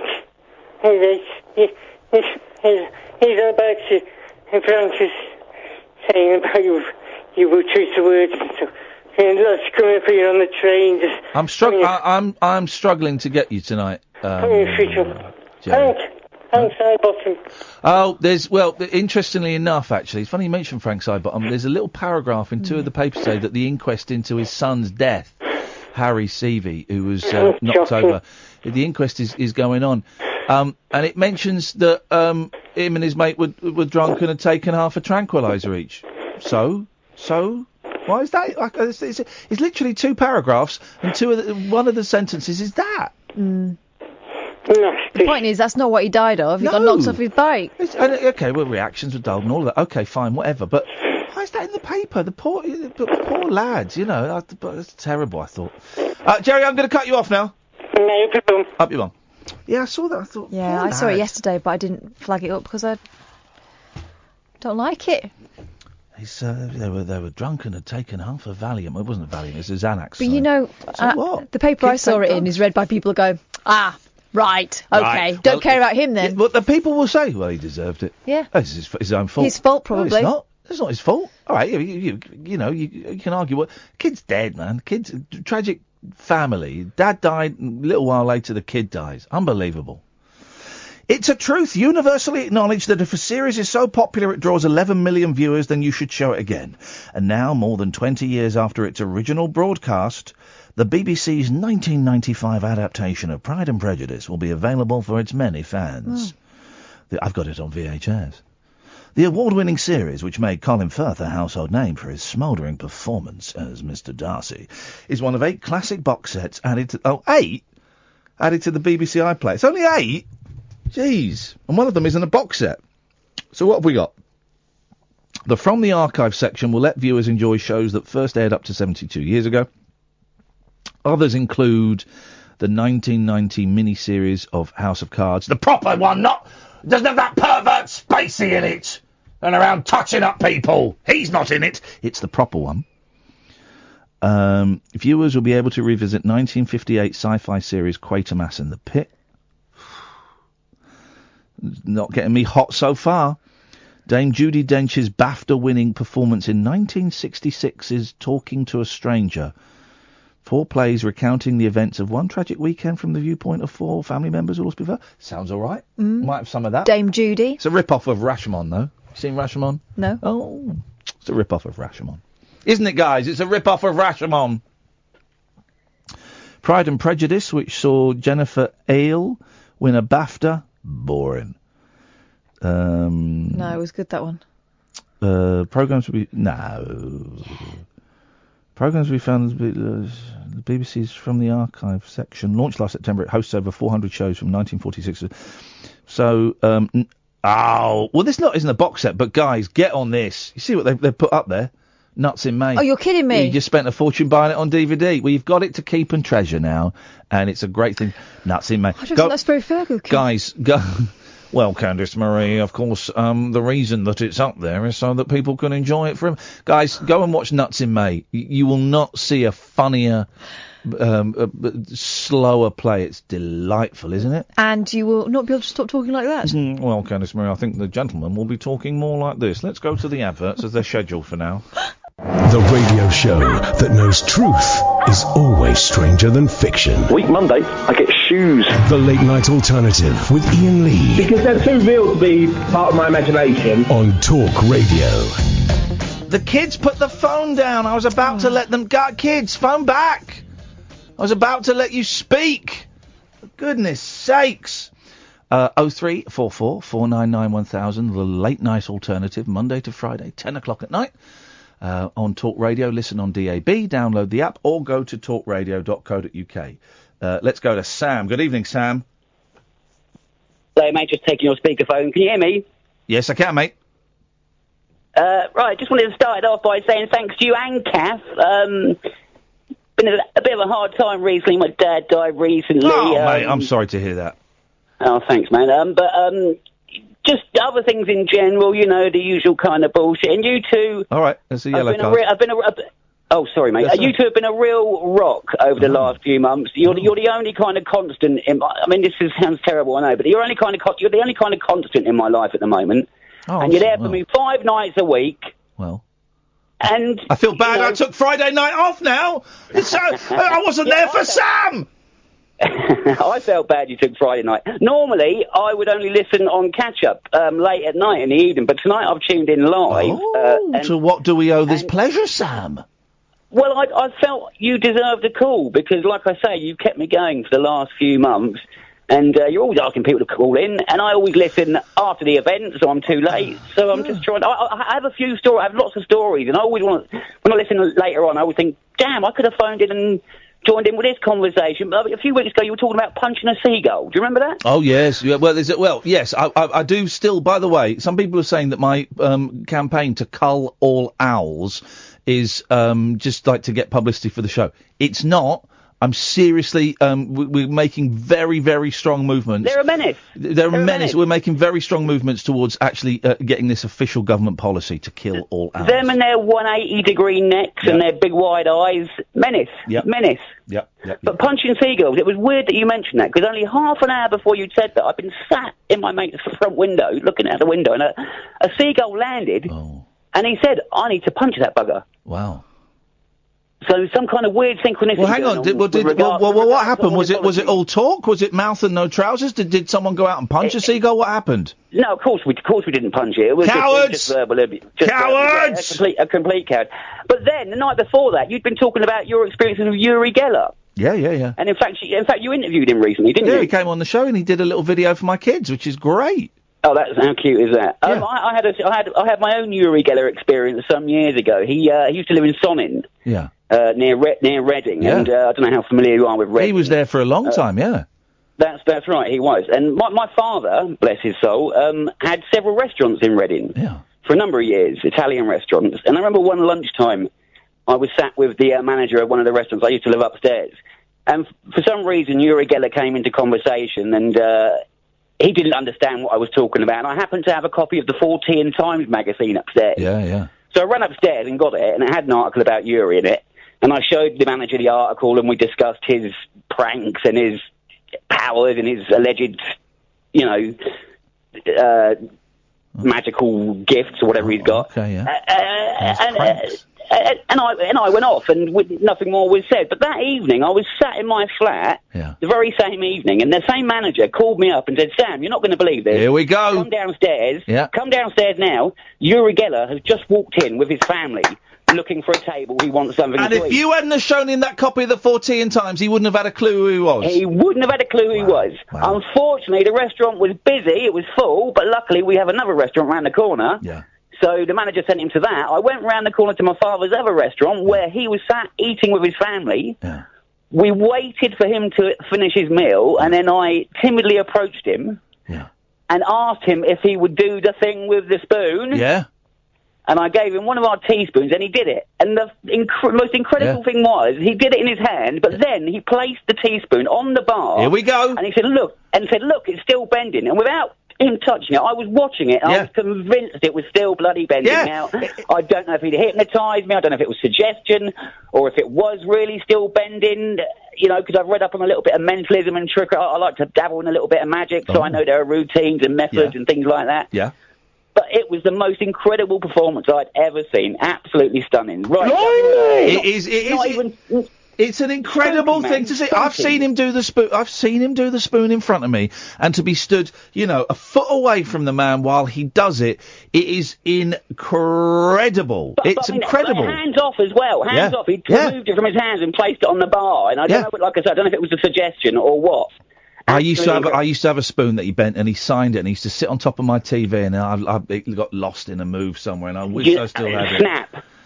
Snap. I kept that spoon, but I no longer have it. How freaky though that you were talking about him that day, and he came in. That was the great thing. I thought my manager was winding me up, and especially when I went down to the restaurant and he wasn't there because he'd sent him off because they were, full. Yeah.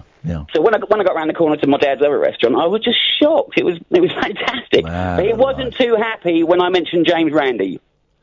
Well, here's the thing. James Randi, for those who don't know, is the American guy who spent a lot of his year proving or disproving magic, disproving psychics and all of that. But James Randi's an interesting character because he's also, well, he's fascinating, but he's also been accused of ignoring. There was a Greek doctor. I can't quite remember this story properly. If someone knows it better, phone me up and tell me. But there was a Greek doctor who had purported to have done something that we might consider to be magic. Yeah. And claimed he had some power. Something like that. And James Randi kept wanting to investigate, and I've not heard then I've got this slightly the wrong way round. The Greek doctor wanted to claim this prize.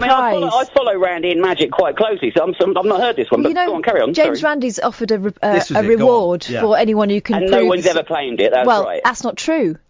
So no, his own people have claimed it. No. Hang on, Sam. Have a listen. Go on, have a listen. So he's offered this reward, but you have to jump through several hoops in order to do it. So this Greek doctor says, okay, I think I can come and prove this. And every time he tried to arrange it, something would be put in the way so he couldn't go. And James Randi... So Randy would put him off. Yeah. Yeah. And then but he on a technicality. And then he eventually said, "Oh, the time limit's over. You've missed the window." And everyone's going, that's a no, shame. you bent the rules, Randy. You bent the rules." So he's not quite as straight as. Sorry. He's not quite as Oh, straight. you're breaking my heart, man. You're breaking my heart. The old man's a hero. But he's also, you know, He's a showman of his own sort. He wants to keep the narrative going. The amazing Randy. Yeah. He wants to keep the narrative going his way. So if there's anything that might cloud that, then he'll brush it off. Did you really think he would go there? I mean, he's got enough of a reputation himself to keep his own narrative going, as you say. You know, he is the amazing Randy. He's written loads of books. He's well regarded and well respected in the magical community. He's constantly touring, and you should question everybody. And you've told me so far. You have told me two stories about Uri Geller that sound amazing and sound incredible, but you know that actually happened. And all we've got about Randy so far is that actually he might be a bit bent. What you've told me about Uri Geller is more impressive than what we've got about Randy.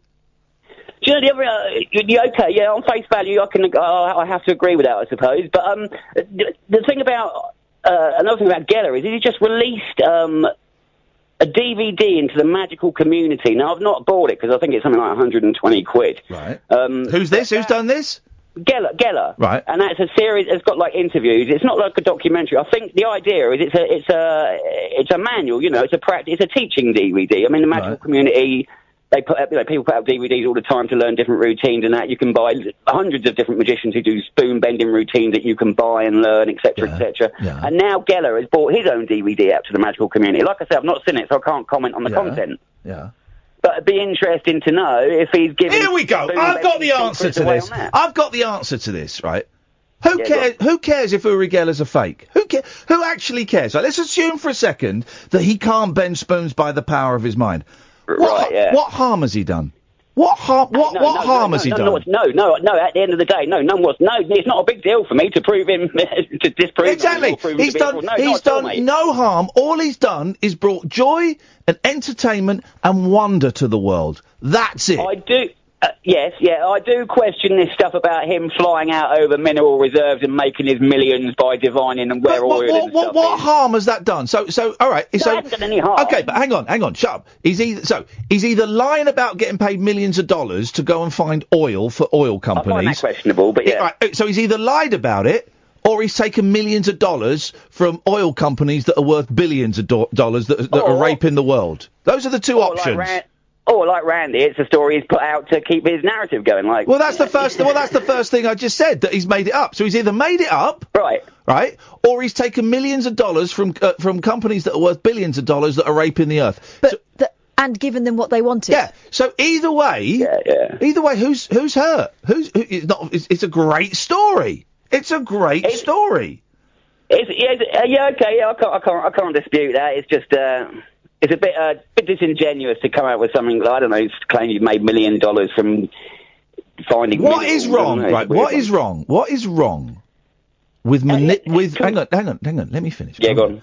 What is wrong with coming out and manipulating the press with a little bit of theatre? something that I'm quite familiar with. What is wrong with that? As long as no one gets hurt, as long as no one's life is ruined, as long as poor people aren't losing money... What's the problem? It makes our lives a little bit better. It's theatre. Yeah, no, I really do have to agree. I worked for Mark Thomas for 7 years, who was another great manipulator of the press. So yeah, I have to agree. You're right. Yeah. But I mean, I'm just bringing it up. I'm not making a big deal out of it. I'm just saying these are some of the things that he has claimed or that's out there when it comes together. All right, so hey, listen, man, nice to talk to you. I'm sorry for the loss of your dad, but I'm glad that you finally managed to give us a call, and we'll speak again, I'm sure. Thank you very much indeed. 0344 499 1000. This is Talk Radio.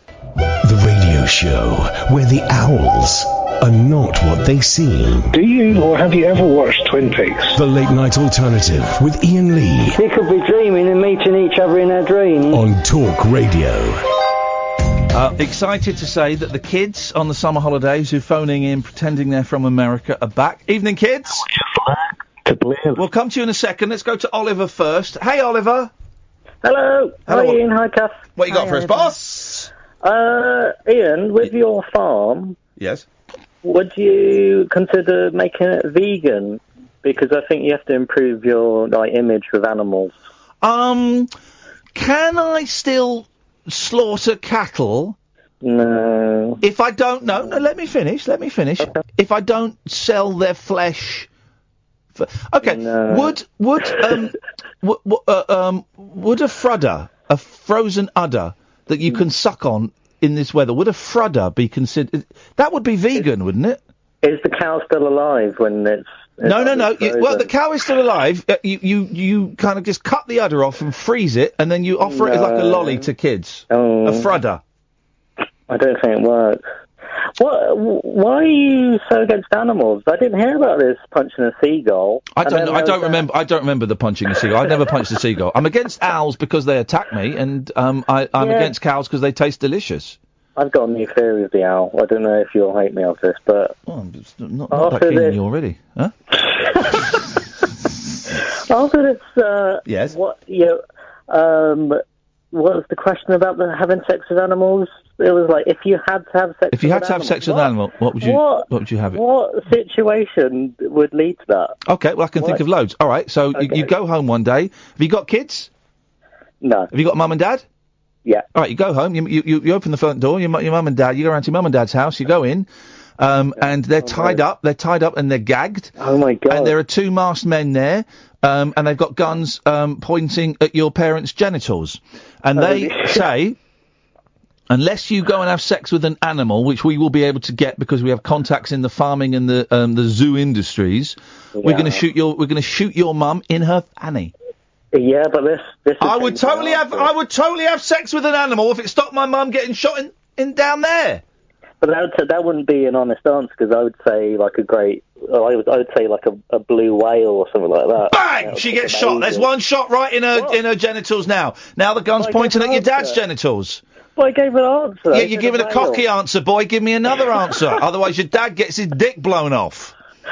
What animal are you going to have sex with?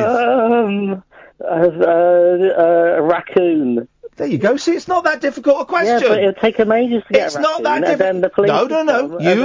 You have said, Oliver, if you had to, you would have sex with a raccoon. You've said it, and that's fine. That answer's out there. That exists. That exists in the world now.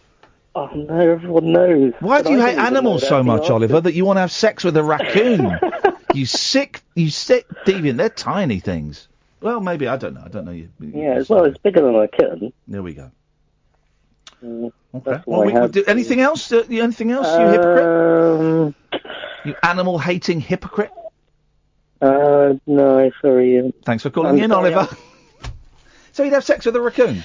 Why so coy to start with when you had that in your mind, you sicko? Well, what situation would... Okay, well, I can think of... That was situation number one. I had like 15 more that got progressively worse. Wow. That was the basic one. You're like Jigsaw. I want to play a game. All right, let's take this call from the kids pretending to be from America. Good evening, kids. There we go. You got kids? Hello. Hello. We'll come back to you in a minute. It's not a great line. Or you could phone in from a normal number and we could talk properly. I don't know. The choice is yours, guys. You got any stories, Catherine Boyle? Well, only one about other things getting bigger in the heat. I can't find the duck whistle anymore. Go on. Stomach bloating can be caused by trapped air and water retention, but... Yeah, we know that. The hot weather could also be to blame. The UK heatwave may trigger... The typing on this is awful, right? The typing? Yeah. Right, I'll read it exactly as it's written. Please do. I want to hear about this typing. Stomach bloating can be caused by trapped air and water retention, but the hate weather could also be to blame. The UK heatwave may trigger panful tummy swelling, claims nutritionist Dr. Josh Axe, if indeed that is his name. As the body heats up, it loses water as you sweat to reduce your body temperature. Yeah, standard. Yeah. However, if you don't drink enough to compensate for the loss of liquid, this can cause dehydration, which in turn can lead to stomach bloat. The more water you drink... By the way, Stomach Bloat, great band from the 70s. I know, terrific. Got their second album on vinyl. The more water you drink and the better you stay hydrated, the less bloating you're likely to deal with, said Dr. Axe. Dr. Axe! I'm Dr. X. I'm going to amputate your leg. Dehydration and electrolyte imbalances both halt digestion and make it hard to stay regular. Wow. How much water should you drink? Obvious question. The NHS recommends drinking 8 glasses of water per day, but you'll need more during the heat wave.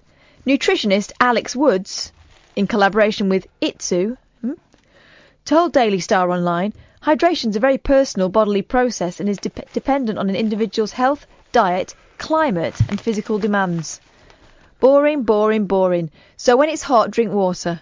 Well, the Mail has got suggestions on staying cool. How to keep cool around the clock.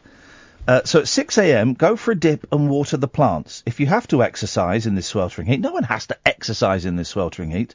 Early morning is best. The sun rises at 5:15, so 6 a.m. is a good time to get active. Oh God, no. Move your workout outside and try something gentle, such as yoga or swimming in an outdoor pool. Experts suggest wearing a cap which makes your head sweat, thereby cooling it down, and carrying a towel soaked in cold water to spare your brow. 7 a.m, get your moisturiser. Oh, this is a good one. Moisturiser straight from the fridge. Oh, that's... What? Moisturiser? Straight from the fridge. That sounds like a nice one, that does, lad. You should try it. You could use some of mine, bring some of mine in. It's not your usual shop. Oh, right, okay, yeah, I thought we were going there. Swap your usual cream for one containing aloe vera, a plant extract which contains 96% water. Experts advise keeping it in the fridge. There's no scientific reason.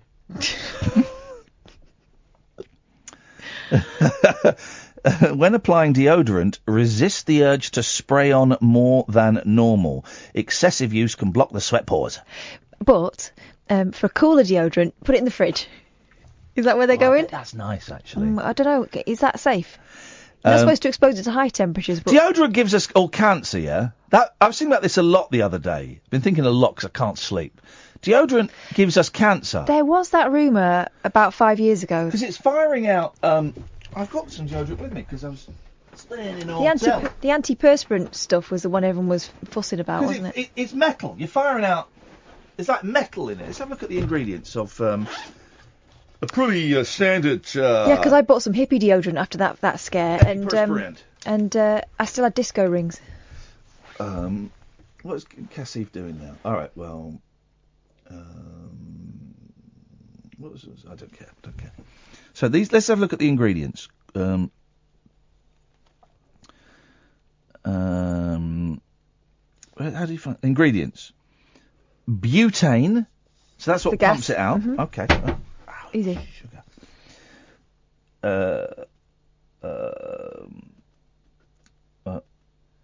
Gosh, I can't really read it. Cyclopentasiloxane parfum. I can't understand any of this. And cancer. Okay, right. So that's it. That's actually one of the ingredients. Well, that explains it then. That really does explain it. But it does. You're pumping metal and all kinds of shiz into pores. I imagine that skin there is quite thin. That means it gets in your body. I wonder. I don't know this, and I'm literally just thinking out loud. And I hope anyone doesn't think I'm being offensive. Has anyone done a study into deodorant, antiperspirant, and, for example, breast cancer? Yeah, that was the thing. That was the thing, wasn't it? And what's the lymph nodes? They're in the arm, aren't they? Because quite often, I know when my mum got breast cancer, that she also got it in her lymph nodes. They're quite often connected. And I wonder if there is any correlation between the two. It does seem weird. Well, this is what cancer.gov says. Yes. Only a few studies have investigated a possible relationship between breast cancer and... Hang on. Let me just read that first before I go to that. Breast cancer and underarm antiperspirants or deodorants. One study published in 2002 didn't show any increase in risk for breast cancer among women who reported using an underarm antiperspirant or deodorant. So... Okay. Well, in that case... But there haven't been that many studies. Okay, well, in that case, I stand by my statement, but also back away from it quite dramatically. It's probably best. Other ways to keep cool. 7:30, get dressed in lightweight layers. Skimpy clothes tend to be tighter, which traps moisture.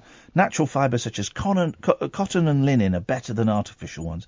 8 a.m, make time for breakfast. When we're hot, the brain tricks the body into thinking we're not hungry, which is why people eat less in summer. The hypothalamus, the part of the brain which controls bodily functions, focuses on temperature rather than appetite. That's boring. 8:30, close the curtains. 9, walk to the office. 11, swap coffee for herbal tea. Get stuffed! No one is stopping me having my coffee! 12, chill the pulse points, man. To stop the midday heat from going to your head, try running your wrists under a cold tap for 5 seconds and repeating every couple of hours. These are boring. 1:30, switch your sandwich for salad.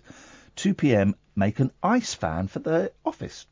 Basic fans are no good in searing heat. All they do is circulate warm air around a warm room. That's incorrect. If you've got a fan blasting off in your face, it cools you down. I don't mean that like in a fan of the show or anything.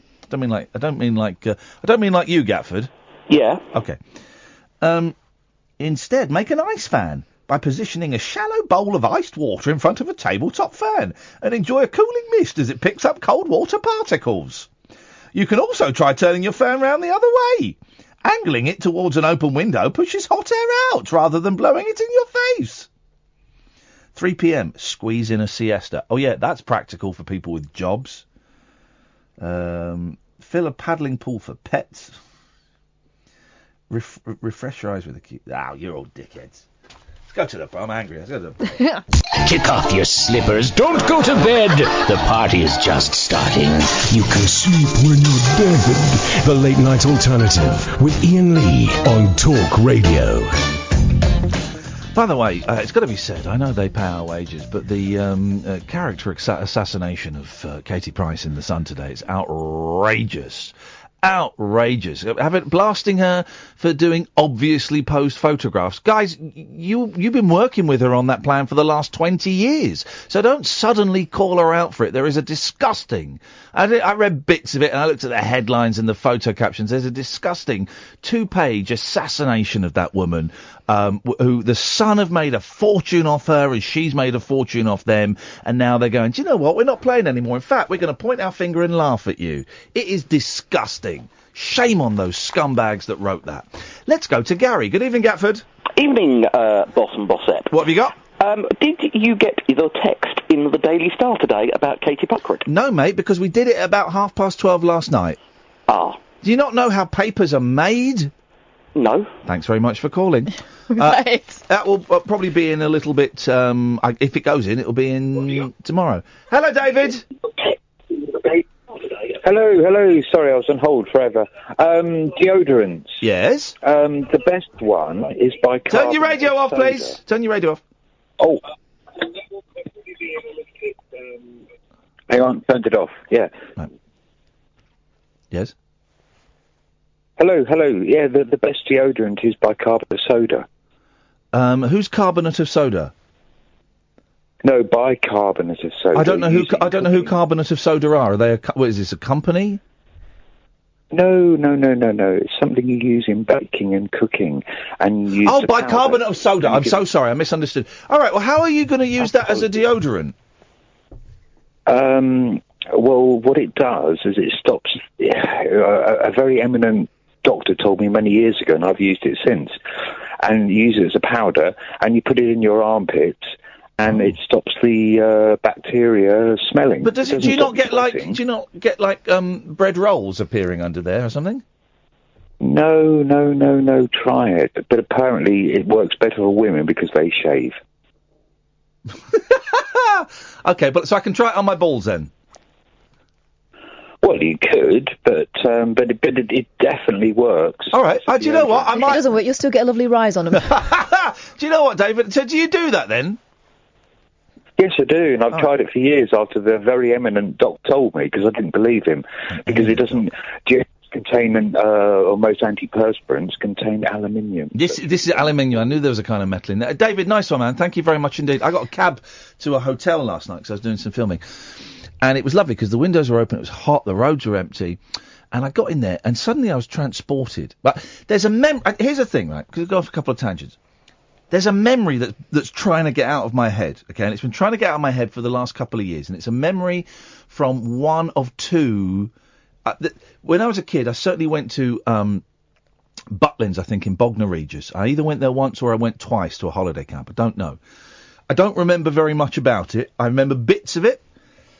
I remember getting told off for heckling the magician. I remember arguing with a rough kid that was going to smash a mouse's head in with a brick. Gosh. I remember being late for the treasure hunt, and I remember the embarrassment of my granddad was there and going on the trampoline and having to empty out my pockets, and there were loads of people watching, so I just bounced on it twice and I got off. I remember all of this, right? But there's something trying to get out, and I know this because I keep, over the last 2 or 3, 4 years, I keep just catching a glimpse of things at a certain angle, and I'm reminded of this holiday. It may have been 2 holidays, I don't quite know. And it just reveals like a half a second more. I don't know if anything traumatic happened. It may have been something traumatic I blacked out, or it may be nothing. But my brain is trying to just find it. Like, there are some houses near where I live in Slough, some flats. And if I go past them and just glance at them at the right angle, suddenly I'm in this sort of chalet complex. And last night, looking out of the window, there was something in the car that took me back to this place, and I'm thinking, what is it? There's something in this car. Then I realised it was a smell, right? Then I realised it was the smell of the driver, and it wasn't an unpleasant smell. What it was, he smelt of a bar of soap. Right. A bar of soap. Because no one uses bars of soap anymore. It's all the hand gel. No one uses a bar of soap. And once I realised what it was, it kind of took me back to that holiday camp again, and then youth a bit. And then I just wallowed in this smell of this fresh, clean-smelling gentleman who smelt of soap, a bar of soap. And I thought, man, when I get my house, I'm having bars of soap in the bathrooms, because it was such a wonderful, pure smell. It was incredible. I loved it. Do you know what I mean? I know exactly what you mean. You know the difference? Yeah, definitely. Because, and when you say bar of soap, I think of being a kid and my dad washing my face with a bar of soap and a flannel, right? Don't do that anymore, do we? It's all flipping wipes and, liquid hand wash and stuff. Yeah. You don't get a bar of soap in, because that was the thing. When I first moved into my first flat, I remember buying a soap dish. Yeah. And it was like, oh, this thing is always like got crappy, residue in the bottom of it, and this soap always goes sort of if there's only one person using the soap. When we were kids, you'd use a bar of soap a week. I am going to treat myself to a 4-pack of Imperial Leather. I was going to say Imperial Leather was the posh stuff. Do you remember the advert for Imperial Leather? Yes. And it was like a weird family, slightly incestuous. In space. One was in space, one was on a luxury Orient Express type train. But there was always there'd be like a and this little compartment would come out with this Imperial Leather. It was a really nice smell. Yeah. And I enjoyed that. We got a couple of calls. Should we take a couple of calls? Have you got something you want to do? No, go on. All right, let's go to Daniel first. Good evening, Daniel. Good evening. Hey, man, what can we do for you? So I was watching on YouTube, and I thought I'd give it a call. You're not Daniel we were speaking to earlier, are you? No, but he was the one who sent me. Okay. Oh, wow. I'm playing Fortnite with him right now. Shut the front door. Are you? Yep. Come on, man. It's 9 minutes to 1. You shouldn't be playing Fortnite. You should still be out drinking hooch. Oh. Okay, fine. Are you any good at Fortnite? What? Sorry. Are you any good at Fortnite? Yep. How many games have you won? 2,000. Shut up, man. You're just making that up now. No. I don't believe you for a second. Anyway, listen, thanks for calling. We've got to move on. Let's go to Ben. Good evening, Ben. Hello, Ian. I heard you talking about breast cancer. Yes. And antiperspirants or whatever. Yeah, hang on 1 second. This isn't the guy that was rude to you, was it? No. No. Okay, sorry, Ben. I thought I was thinking you sounded like someone else. Yeah, go on, man. No, my dad got prostate cancer years ago. Where was he spraying the deodorant? No, mate. Dairy products. No. We're not cows. We shouldn't be drinking that stuff. Okay, yeah, but every man gets prostate cancer at some point if they live long enough. Every man gets prostate cancer. Well, not if you go to areas on the planet that don't have dairy in their diet. If you go to areas like Japan's got double the population of Britain. Yeah. Yet they've got literally I mean, I don't know how many cases of prostate cancer and breast cancer. I mean, put it this way, America... Google prostate cancer in Japan, please. I know they don't have much dairy over there, and buying cheese is a nightmare. But they could... They could be... But, no. Every man will get prostate cancer. Yeah, but what... No. Yeah. You get an old guy who's in his 80s and he dies of something. You go and examine his prostate, he'll have a little bit of cancer in there. Oh man. Oh well. That's true. All I know is all I know is if you go areas on the planet where they don't have. Well, hang on a minute. Catherine Boyle is researching that as we speak. Yeah, there's something here. Prostate.net. Well, okay. Let's find a website that's not. We are not cows. I know we're not cows, man, but you're a tit. But why do we drink that stuff? Well, because it tastes so good. Yeah, but you wouldn't be able to sell goat's milk without... I mean, they have to write goat's milk on it. So why don't they say cow's semi-sim milk? Because we all assume... No, because that's a stupid thing to say, because we all assume... No, I think it's all about the farmers and the landowners. Oh, don't be such a... No, don't talk conspiracy. All right. No, but listen, Ben, we don't put cow's milk because, well, first of all, a lot of milk has a picture of a cow on it, but we as a species assume that milk we are buying is from cows. Goat's milk is labelled because that's the unusual milk. Well, a lot of kids these days in schools, apparently they did a survey, these young kids in primary school, they didn't even know that chips were made from potato. What's that got to do with cows? That we are the only species on the planet that consumes another so what? It tastes delicious. Yeah, you're talking about potatoes. Who started it? Who started it? I don't know, a pervert, but he got lucky. Wealthy landowners gave the milk to the peasant labourers on the land. Oh, Ben, you're talking nonsense, man. I'm not talking nonsense. Milk is not a conspiracy. It's not. Would you consume pig's milk? Yeah, sure. Why not? I've consumed cat's milk. Would you put your ex-wife's breast? Oh, why is that? Why is that? What's my ex-wife's breast got to do with it? You absolute tit. No, I'm saying, mate, she's human. Why are you bringing her into it, you idiot? Because she's a female. I'm just saying. Well, why don't you bring another female in, you idiot? You're talking rubbish. All right. Thanks for your call, man. I appreciate it. Thank you. No.